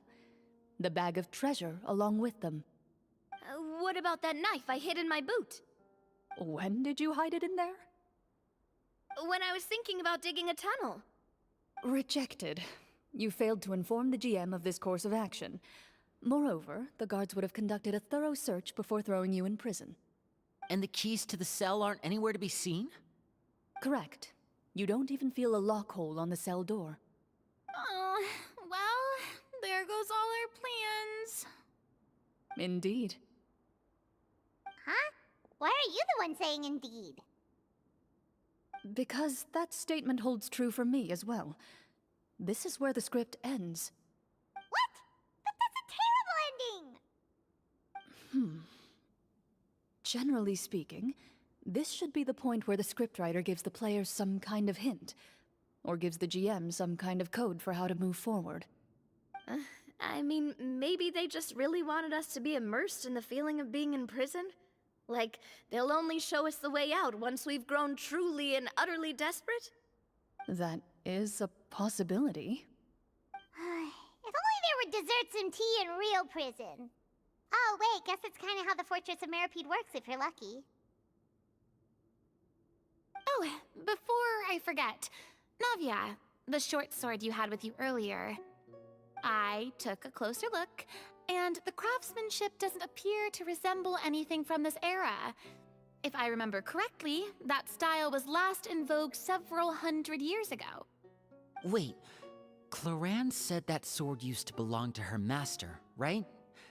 Does that mean her master has been alive that long? I doubt it. The way she went about things often made her seem childish more than anything. I'd say the sword was most likely an heirloom passed down over time. Hang on. A precious heirloom passed down to you by your master. And you gave it to me just like that? You weren't worried I might lose it? Master left many things to me when she disappeared. There was the sword, an old key, and a good amount of junk she probably just didn't want to take with her. I gave you the sword back then, because I didn't want our friendship to end. Wait, when did this happen exactly? After the duel. Between Mr. Callis and myself. Before that, Clorand would have meals with us and even stay over at the Spina some days. She was on great terms with Papa as well. After the duel, though, there was a period of time where we simply didn't know how to face each other. She entrusted this sword to me, and never came back. We were both sad, and conflicted, and totally overthinking everything as a result. Whenever I looked at this sword, I couldn't help but wonder if Miss Petronia had never introduced us to each other at that picnic. Maybe part of the sadness I was feeling could have been avoided. Back then, it felt like I hadn't just lost a father, but a close friend as well. No one can change the past. The most important thing is that you two found your way back to each other and can enjoy things like this together. Yep, you're right. I'm sorry, you two. I didn't mean to bring up any sad memories. Think nothing of it. No one here is at fault.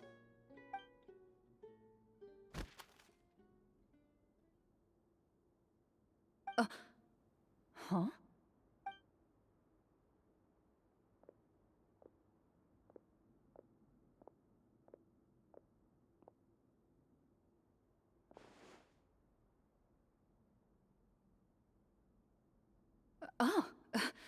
Looks like the next part of our script is here. Perfect timing. The situation was really starting to get desperate. And not just because of the prison thing. From Cloran's face, Paimon really can't tell if it's good news or bad news.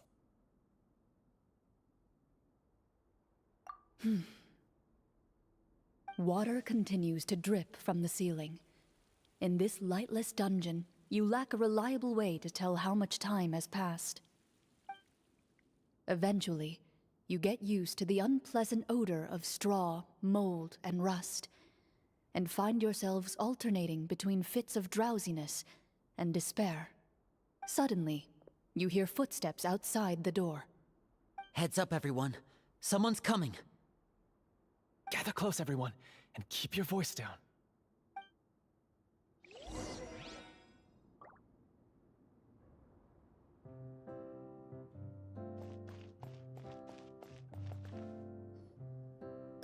are you? I work as a guard in these dungeons, but my true identity is the same as your own. I'm also a Marashose hunter. Huh? Shh.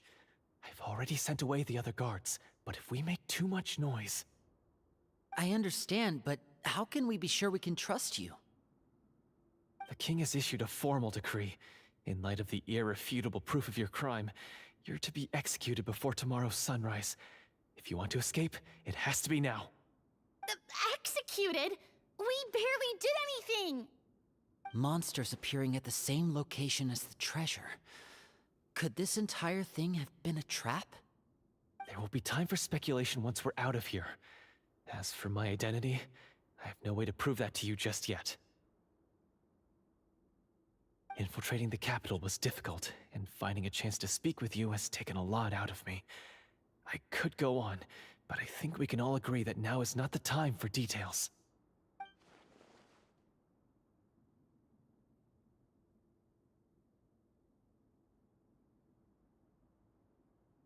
Have you seen our weapons anywhere, sir? Don't worry, I brought them with me. They're just behind the door. Still, these weapons alone won't be enough to defeat the true enemy behind the scenes. His faction is too powerful. The guards are all under his control, and he's even stationed a number of golems in various rooms throughout the palace. To defeat him, you must find a secret vault.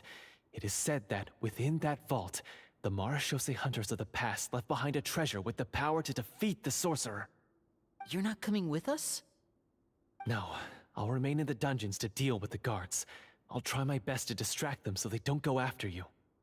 As long as my identity is not revealed, I'll be able to aid you when the final battle comes. In that case, please stay safe. Thank you for your concern. I will do my utmost. As for the location of the vault, here, this map should lead you there.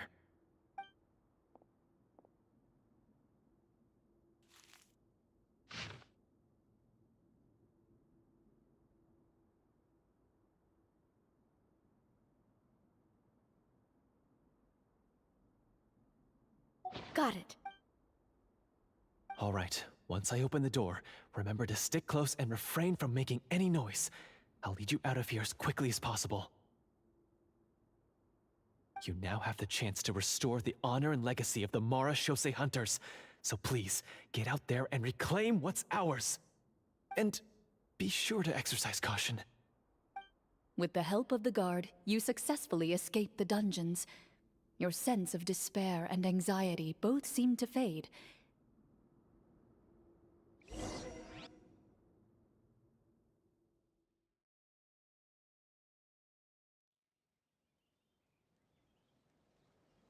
Wait, we didn't get to use our skills at all while we were in prison. Who knows when we're gonna get the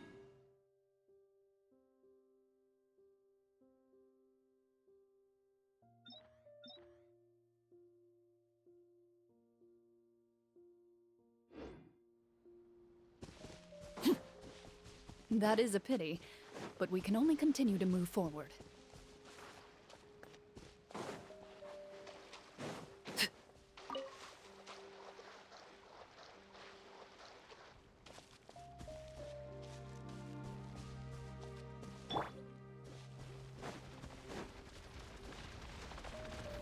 Gather! Illusion shattered! Shower me with praise! Laid bare. This is where you fall. Overruled.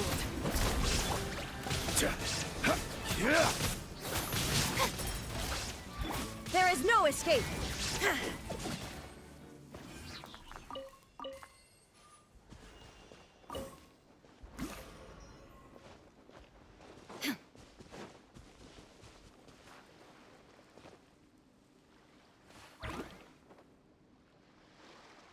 This should be the place marked on the map. This bit of rock certainly looks suspicious. Well, I'd say an investigation's in order then. Plus, if all else fails, we can just blow it up. Wow, you really meant that! Before you lies a serene stretch of open water, its surface shimmering a brilliant shade of sapphire blue. Well, guess this means it's time for a swim!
What's the matter? It's nothing. As you step into the cave, you find yourself in an eerily quiet space. Before you lies a narrow passageway that appears to trail off endlessly into the distance.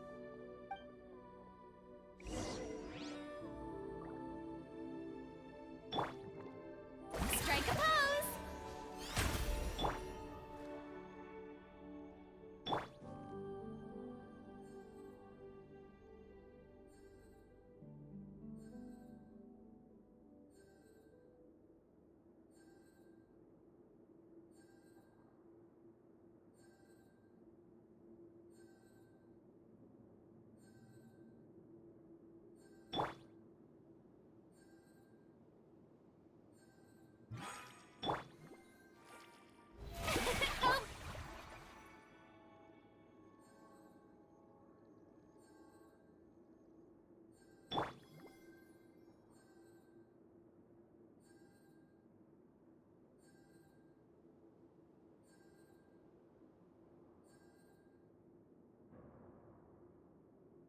May I present?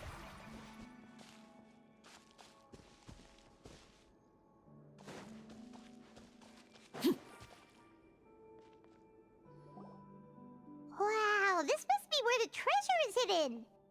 But this door is blocking our way in. Huh.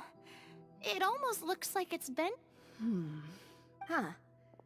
What? A pattern on a stone door. That's something Master mentioned. Is something wrong, Clarant? After a long, difficult journey, you finally arrive at the location indicated by your map. Your surroundings are exceedingly quiet and serene. That description makes We're doing this for the sake of the people. Linny's right. We need to keep the next part of the story require. Yes, that should be fine. Something feels off about all this. Guess I'll just have to improvise.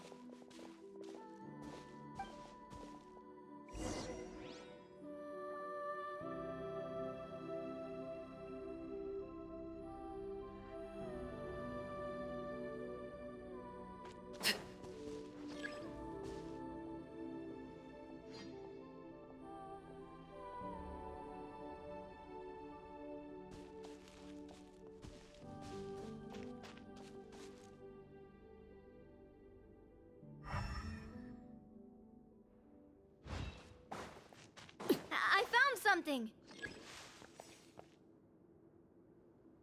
Found something here, too.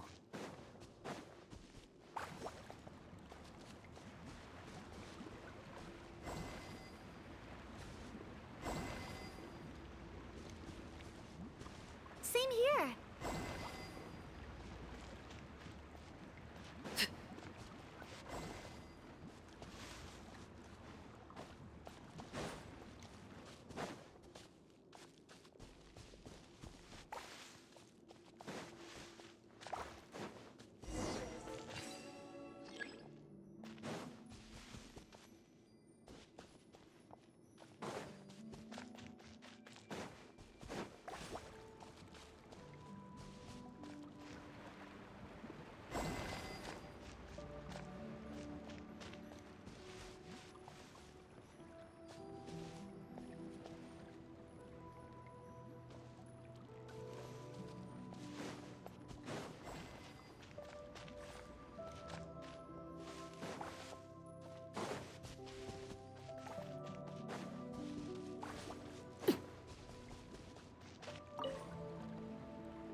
something just appeared.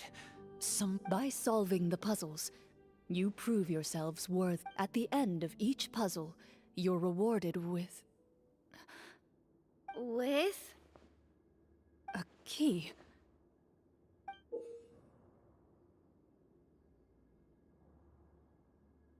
Oh, it must be the key to the big. Huh?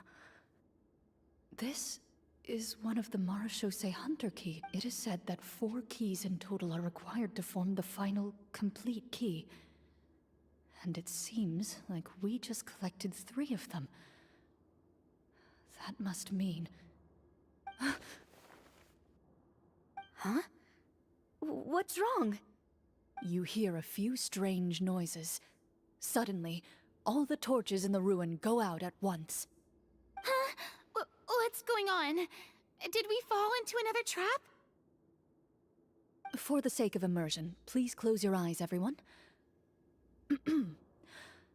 With that... But Paimon can still see a little bit over here. Oh, right, sorry. Suddenly, you hear the sound of... There's someone else here. Oh, this... I've been discovered then. Wait, that voice, it's... You recognize the voice as belonging to the guard who led you to this place. It appears he now covets the treasure for himself. Oh, so this is just part of the script. Then I can probably relax. Well, if we can't see anything, that means we can't fight to the fullest. Judging by the way he's holding his sword, he must be a real Marechaussee Hunter.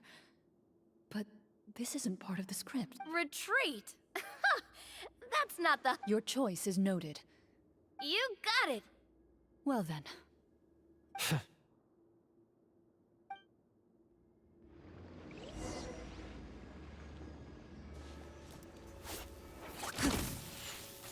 Into the shadows. I'd like to try to hit him with my sword. Your strike is successful. Ha!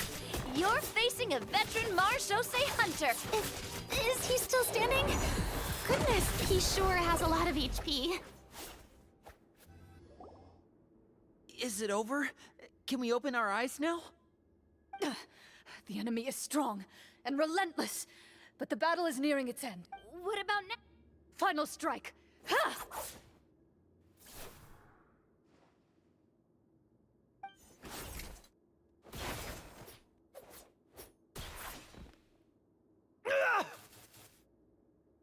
Oh, well, did we get him?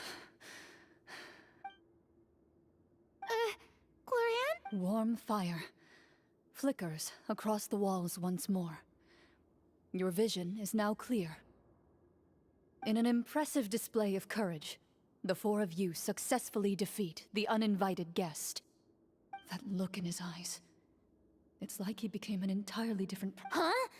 Mr. Flory? Oh, wait. We're supposed to be role-playing. I should stay in...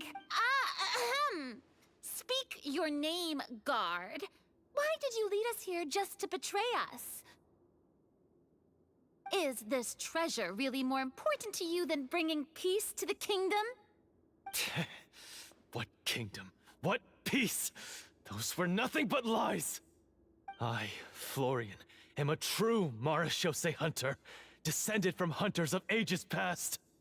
So he's also using his real name.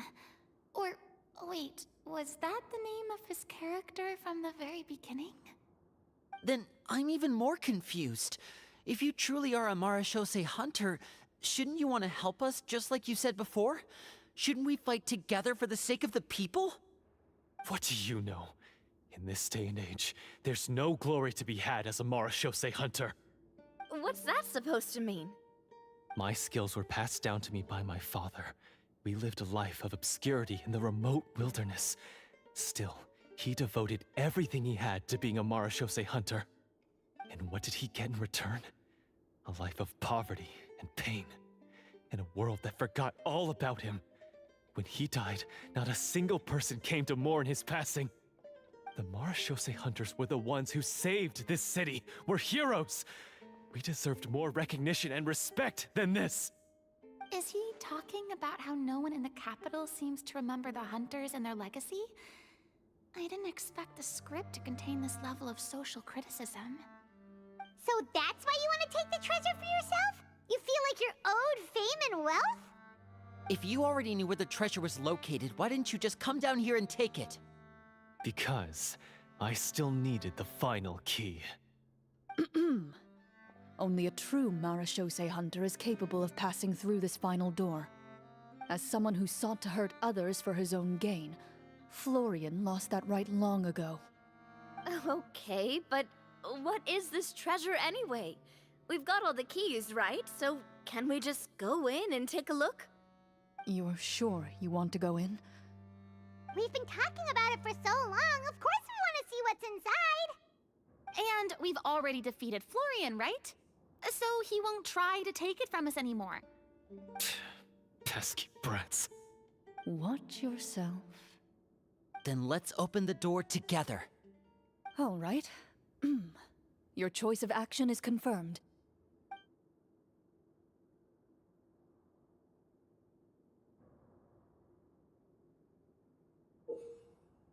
Before you, the door to the treasure, sealed and undisturbed for more than 100 years, finally swings open. You hear the shrill wail of the door hinge as it rotates for the first time after years of disuse, almost like a sleeping giant letting out an extended yawn. You get the impression that the secrets buried behind this door might be just as heavy as the sound you just heard. It's open! Come on, let's go in! Paimon wants to see what's inside! Ooh, me too!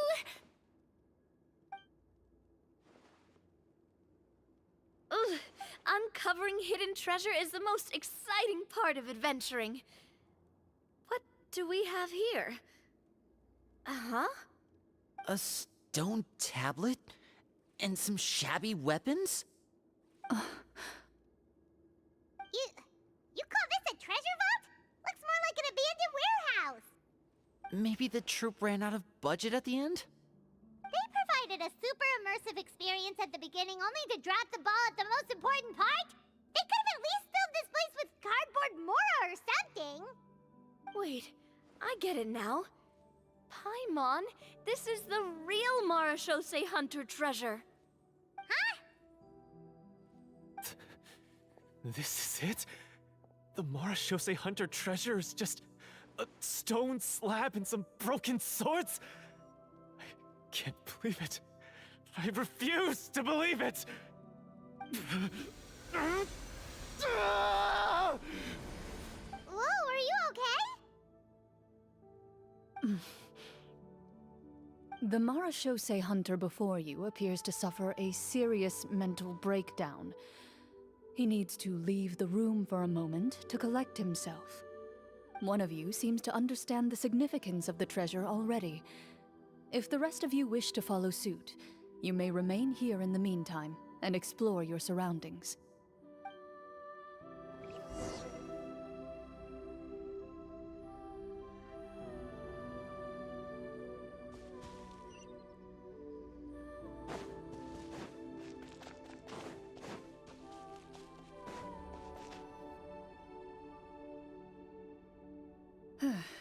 So, how are you doing? Feeling any better? What just happened? Do you remember how you got here? Or what happened to your body just now? I remember now. I brought you here because I wanted to... The explosives in the cave! You mean these? Huh? How did you... I could tell something was off the moment I stepped into this cave, so I kept an eye out. I've already dismantled the whole thing.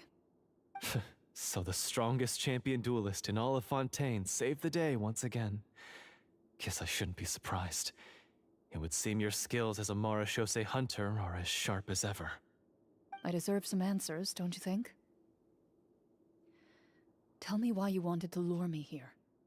Everything you said earlier sounded like the truth. Luckily, your monologue was dramatic enough to convince my friends you were just role-playing. I don't know. I just always felt like there was something in my heart that didn't belong to me. Something agitated and angry. Who knows? Maybe it was my own anger all along. I could never really tell. The feelings about my father and the other Marechaussee hunters are real. It just wasn't fair. I was angry, bitter that no one remembered them or praised their accomplishments. I don't know when it started, but at some point, my anger came to completely consume me. At that point, I remembered the legend my father used to tell me. The one about the treasure. But if the treasure was all you cared about, why plant all those explosives? Wouldn't they just destroy the treasure and bury you along with it? I can't remember. My head is a mess. It felt like there was this voice telling me to eliminate the hunters, but now it's gone. From your description, I suspect you were dealing with a devorator. Devorator? Oh, your master, your father, I mean, never talked about it? It was a kind of monster that was active several centuries ago. No, I've heard of it. I'm just not sure why you suddenly... Wait, it can't be. The seal! The seal? My family has served as Marechaussee hunters for many generations. But the title and swordsmanship weren't the only things passed down over our line. There was a seal as well. My father instructed me to always watch over that seal and maintain it regularly. He said it had been passed down over a truly ancient age, and protecting it was our clan's most important duty. But I neglected that duty after he died. I finally decided to come down and check on it one day, and that's where my memories become fuzzy. The Devorator would be a formidable adversary for any mortal being, even ones as capable as the Hunters. If you lacked the power to completely destroy it, you could easily fall prey to its influence and corruption. In light of this, some Marechaussee hunters chose to seal the Devorator away, in the hopes that a permanent solution would come with the passage of time. I heard it has the power to amplify the obsessions and desires in people's hearts, to the point where they overtake you entirely. It would seem I'm not just lacking in skill with a blade, but in mental fortitude as well. And yet, you were able to retrieve 3 of the 4 keys. If I remember correctly, each was entrusted to a respected and capable hunter. How did you manage it? One of them belonged to my father. The second I stole from a different hunter. And the third... was one that I snatched while the person was on the way home from the tavern. I nearly died in that alley. I know just how strong you are. It's as clear as day to everyone in Fountaine. I observed you from dusk to dawn, but could never find any opportunity to sneak up on you. I never even saw you drink a single glass of liquor. The only way I could think to obtain that last key was to lure you here using your hobby, and then... Oh, I get it now. That monster, it wanted to bury you here alongside the treasure. I won't comment on anything else, but the script was good. Well, I did pour my heart and soul into it. The stories my father used to tell me about the glory of the heroic Marechaussee hunters and how they came to be forgotten. It's more than just a story. Huh? You're proud to be a hunter. You're still holding onto that part of yourself, no matter how small. I have done so many despicable things. I have nothing to be proud of. Then explain the purpose of the evil sorcerer in your story. Huh? Isn't he the true antagonist? The one who sought nothing but his own gain, and used the people as pawns to attain it? In your heart of hearts, he was the one you truly wanted to defeat. But I've already tainted my sword. I no longer have any right to... Wake up, Florian. Remember how you introduced yourself earlier. Do you really think the hunters acted out of a desire for honor and glory? Or to be loved and acknowledged by the people? What did your father teach you about our order? You do not wield your sword for yourself, but to protect those you serve. There's nothing special about a blade. It's the intentions of the wielder that matter above all else. Do you still not understand? Even after seeing the treasure for yourself? The contents of that room, they represent the true legacy the hunters left behind. You're right. I am a Marashose hunter. It's time for me to redeem, no, to finally serve the people I vowed to protect all along. I wouldn't be so quick to push aside the need for redemption. I know. That's a charge I won't bother to defend myself against. Good. Then, come with me, and help me see the script through to the end. Huh? See the script through to the end? But there's no more script left. Never finished it, huh? No, I mean, I wrote the script with the sole purpose of luring you all here. There was no reason to write beyond this point. Then we'll just have to keep writing it. The evil sorcerer still needs to be defeated. You mean the Devorator? Are you saying I have to make up the rest of the script as we go along? Is that really so hard? You've already written most of it. Surely you can write an ending where the hunters win and justice prevails. I'll be there to help you too. You aren't afraid your party will fall into danger? I know what my friends are capable of, and they're all quite skilled. Besides, I need their help. Then, are you going to tell them the truth about all this? I don't intend to spoil the fun. Sometimes, protecting dreams and fantasies is more important than exposing the truth. Don't you think?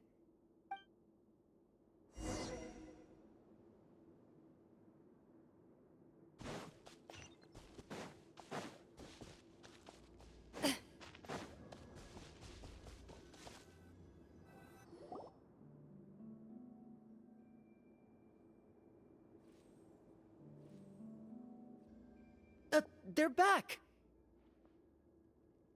That took a while.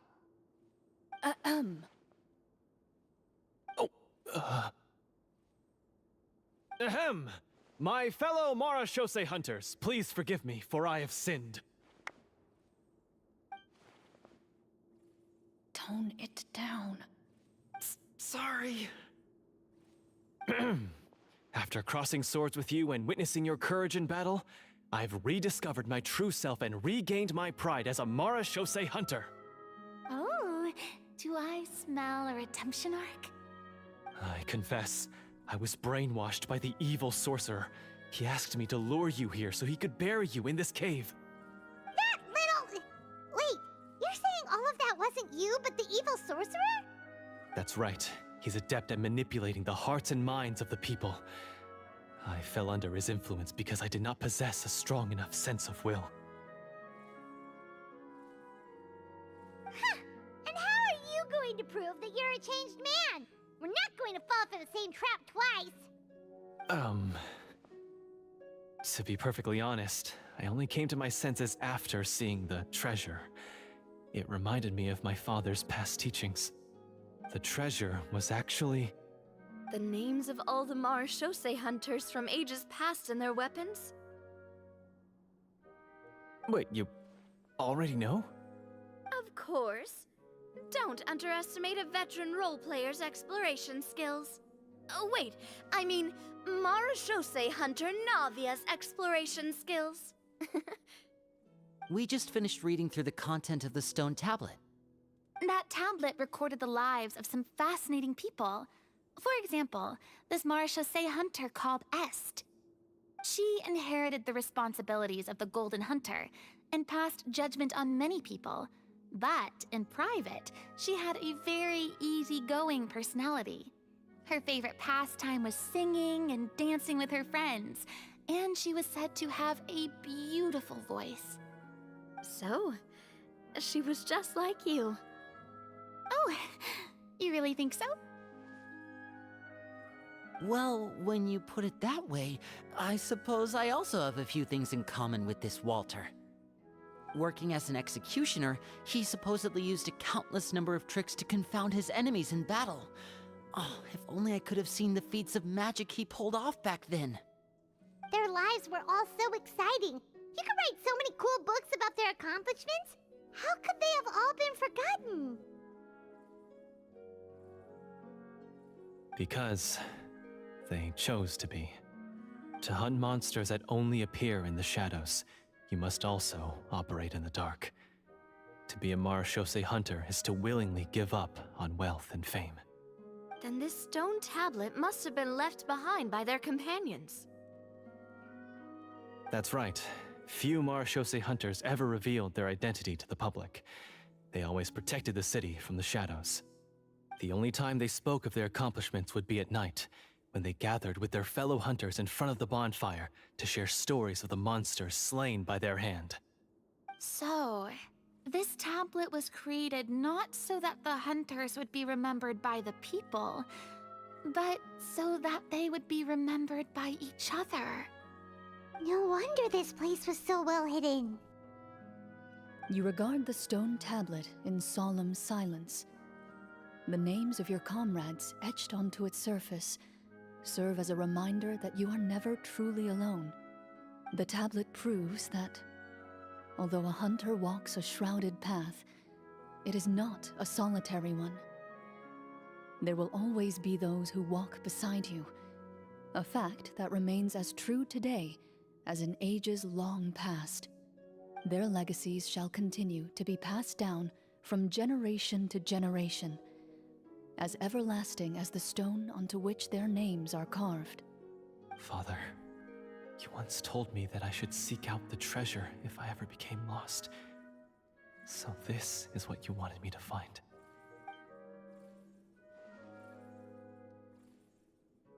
Thank you, my friend. You are very kind.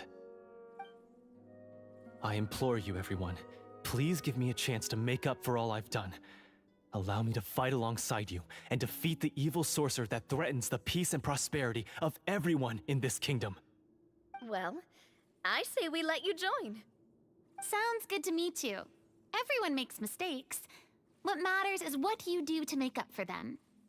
I have no objections, but Mr. Florian, do you even know how to defeat the evil sorcerer? When he took over my mind, I gained some insight into his thoughts. Every time I thought of the treasure, he reacted with a strong sense of fear. Huh? He's afraid of the treasure? But there's nothing here except some broken weapons and the stone tablet. What if the secret's hidden inside these weapons? GM, permission to investigate.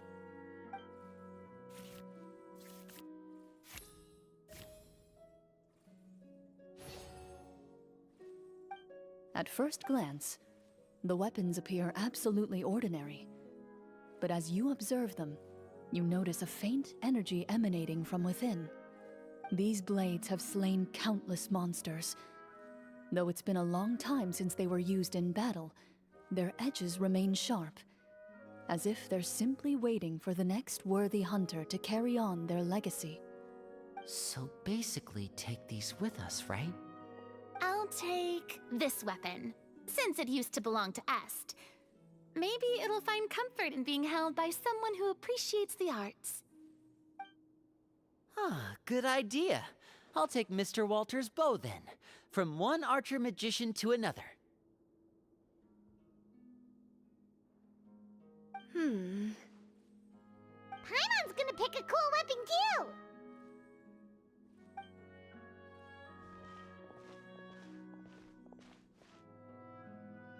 As you grip your weapons, you can almost feel the will of past hunters coursing through your being.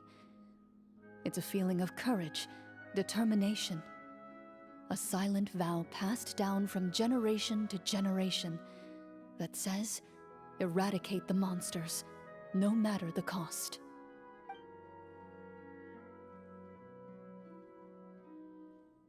Mr. Florian, do you know where to find the evil sorcerer?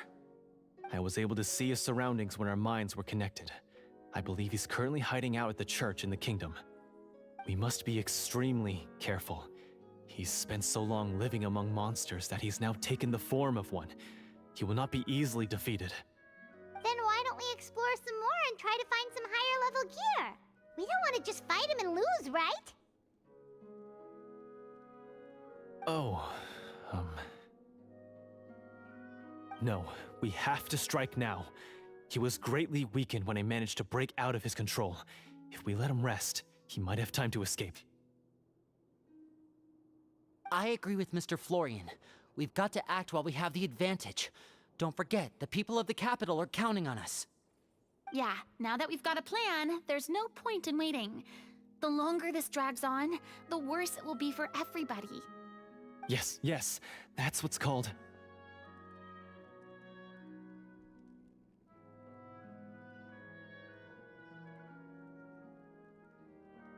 Yes, that's exactly right. Alright, you've persuaded Paimon. Mr. Florian, please, lead the way. Of course. Follow me. He had to set up so many scenes today, and now he has to join in for this last part. I really don't envy his job. Finally, you decide to slay the evil sorcerer and bring peace back to the kingdom once and for all. As you walk away, you feel the gaze of the stone tablet at your back, as if all the hunters of the past are wishing you success in the battle ahead and awaiting your triumphant return.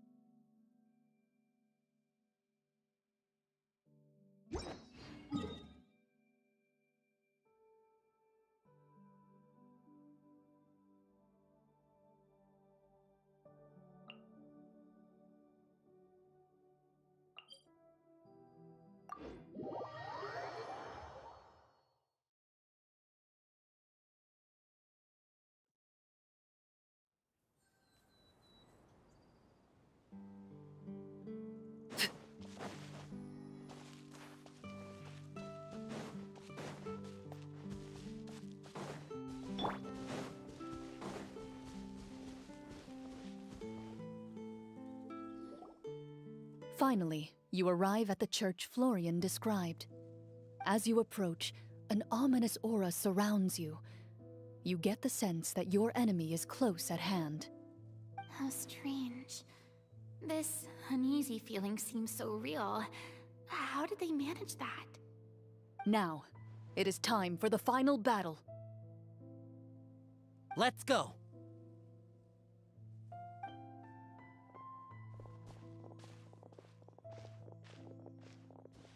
Florian, wait.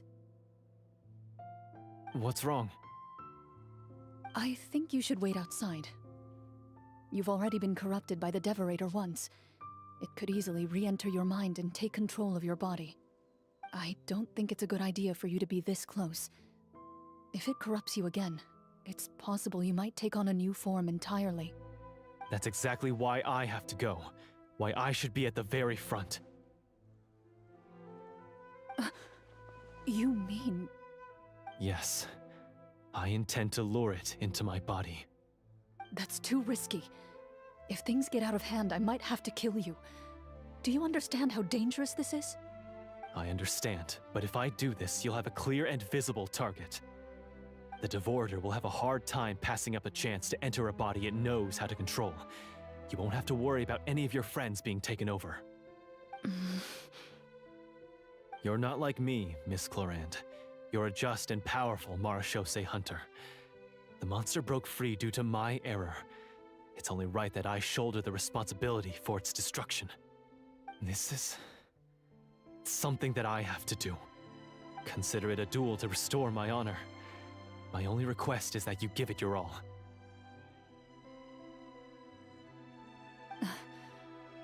I understand. Then, as a champion duelist, I hereby accept your request for a duel, and extend to you my most sincere regards. Thank you. The battle is now upon us. Let the Devorator once again tremble under the blade of the Marechaussee hunters.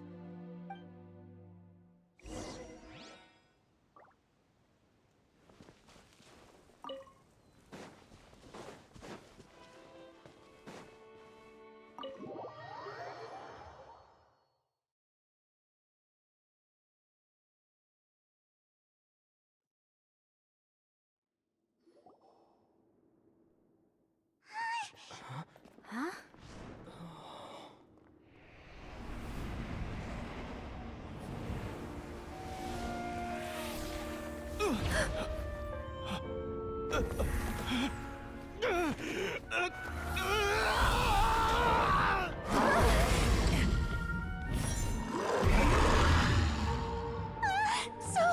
So lifelike.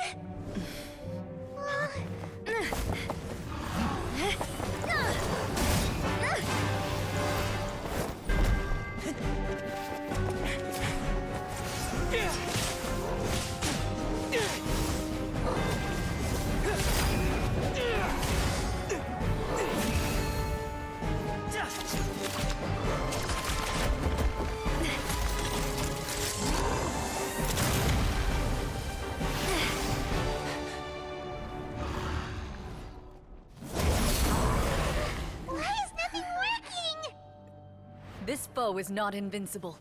You hold the treasure. The power to defeat it in your own 2 hands. The treasure? You mean... the names! It's the Marechaussee hunters' names!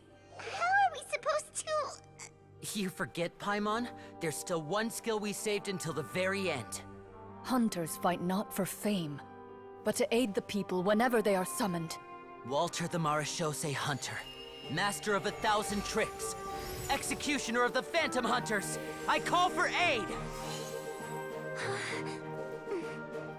Est, the Marechaussee Hunter, inheritor of Cassiodor's will, judge of the Shadow Hunters. Answer my call!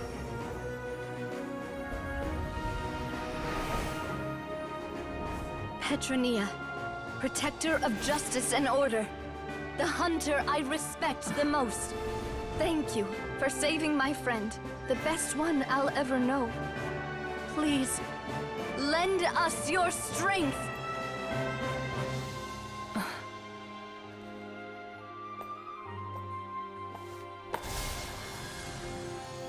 We have come to answer your summons.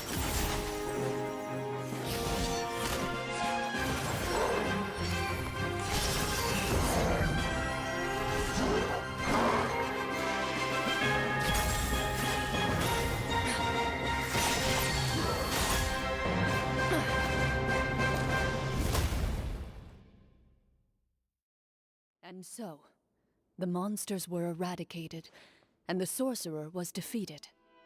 Peace soon returned to the capital. Those in the court, manipulated by the sorcerer, also recognized the errors of their ways. Some remembered the names of the heroes who saved their kingdom, but others simply continued their lives none the wiser. Such is the story of the Marechaussee Hunters. They pursue the phantoms in the darkness and exterminate all who pose a threat. They will always protect the city and those within it, even should all memory of their accomplishments be forgotten by the very people they serve. I am assuming we've finally reached the end of the script. Yes, you've reached one of the better endings. It's a pretty solid story overall. I thought it was just an ordinary adventure at first, but the further we got into it, the more impressed I became with the production and the plot. That final battle especially! All the effects were super realistic. Oh, right. Yeah, totally. That's a really good point. I never expected the weapons we picked up from that vault would have that kind of effect. Yeah, mine nearly scared the daylights out of me when it started glowing. I took a good look at it after we got out, but I don't think it ever lit up again. Oh, we should probably give these props back, right? I'll just leave mine here. Did you have a good time? course. Let me know if another script like this comes around. Sure, no problem. Then I'll head back for now. I think I need some time to fully digest everything that just happened. Once Mr. Florian is awake, please pass on my regards to him. He must be extremely exhausted to have passed out cold like that. You're right. He's had a lot to deal with. Well, see you all some other time. Toodaloo!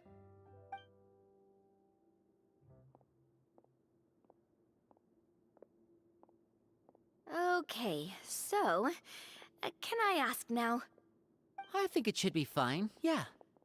What in the world was going on back there? So you saw through all of that? That time in the cave when you told us to close our eyes, it'd be weirder if we didn't notice anything. I was dying of curiosity the entire time. I mean, you did a pretty bang-up job of pretending nothing had gone wrong. Farina actually looked like she thought all of it was planned. Guess none of us wanted to be the one to break the illusion. What are you all talking about?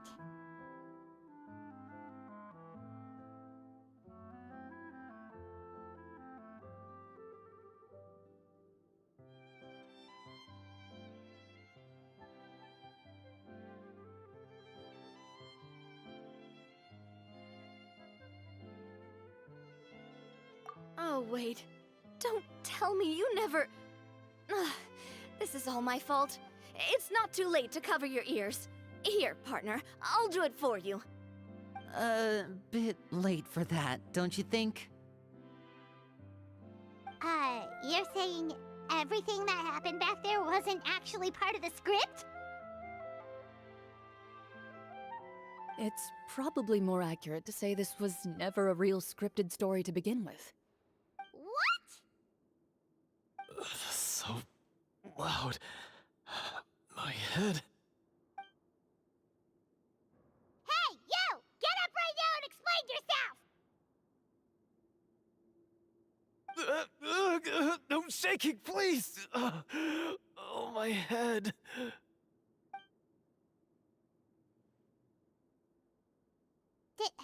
Did Paimon just hear that right? You guys made up that whole last part on the spot? It's not nice to lie to people, but Paimon's gotta admit, that was a really good story, Florian. Oh, and nice improvisation, Florian! Yeah, it was like watching a magician improvise a spectacular magic trick after forgetting an important prop. If Paimon knew something was wrong with that vault, she would have floated straight in the opposite direction. Everything was under control. As if you've ever described a situation as being out of control. I'm pretty sure any situation you consider to be easy to handle would scare a reasonable person half to death. Guess I'm just used to it. You must run into a lot of unexpected situations then. That explains why you're so good at coming up with things on the spot. As for you, Florian... I know there's no excuse for what I did. I'll turn myself into the guards at once, confess my crimes, and accept any punishment that comes my way. I would say you've already suffered more than enough. What? You may have been blinded by fame and fortune in the beginning, but your actions during the final battle had proven you to be a true Marechaussee hunter. You'll be far more used to the city above ground than below. Your job as a hunter is more important. But... Of course, you'll still need to take the keys and pay a personal visit to the 2 hunters you wronged. Prepare to accept any terms they give you as well. Yes, of course. As far as I'm concerned, though, your showing in the duel was enough to prove your honor. Then I'll do exactly as you said. I'll go return those 2 keys right now. Thank you so much, everyone. I'll do my best to prove myself worthy of the second chance you've given me. I swear this on my name and honor as a Marechaussee hunter. Until we meet again, everyone.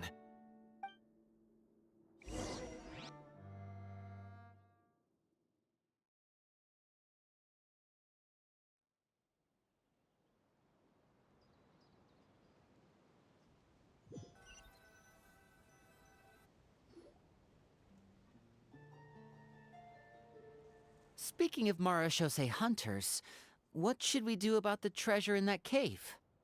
Leave it be. Are you sure? We could show it to people, make it so that the hunters are remembered. Don't you want that? No. Every name on that tablet made the same choice. All hunters know what the path entails. I am no exception. My identity as a Marashose hunter is not something I need people to remember. I wish only to be recognized as a champion duelist. Nothing more. That's certainly very different from the path of a magician. Still, I admire your decision. Wait! Paimon just remembered something. If there were no special effects involved, why did our weapons begin to glow during the battle? That's because the Marashose hunters of ages past would often imbue their weapons with special enchantments to suppress the monsters. Whenever a monster was nearby, their weapons would start to glow. Oh, so that's why they had an effect on that guy near the end. I really thought the summons were doing all the work. Well, I'm sure the summons were a part of it too. Oh? How so? This particular devorator probably hailed from the same era as the hunters we saw in the room. The names you recited all belonged to the bravest hunters.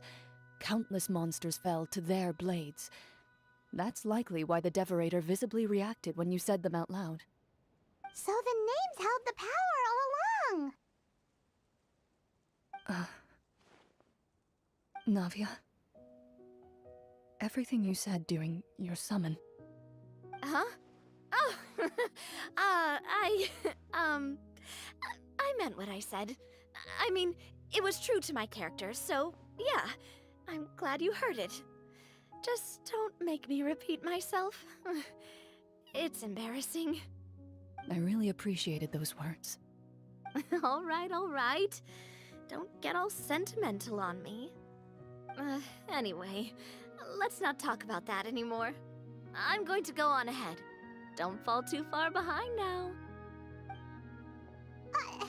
She ran off! I should probably head back as well. This story was truly incredible. I might have to spend the whole night telling my siblings all about it.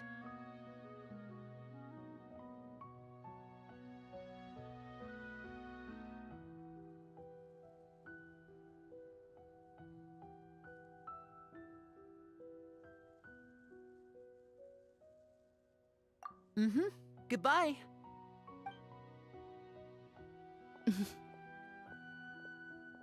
Traveler, should your name and deeds be forgotten, what do you think the significance of your journey will be?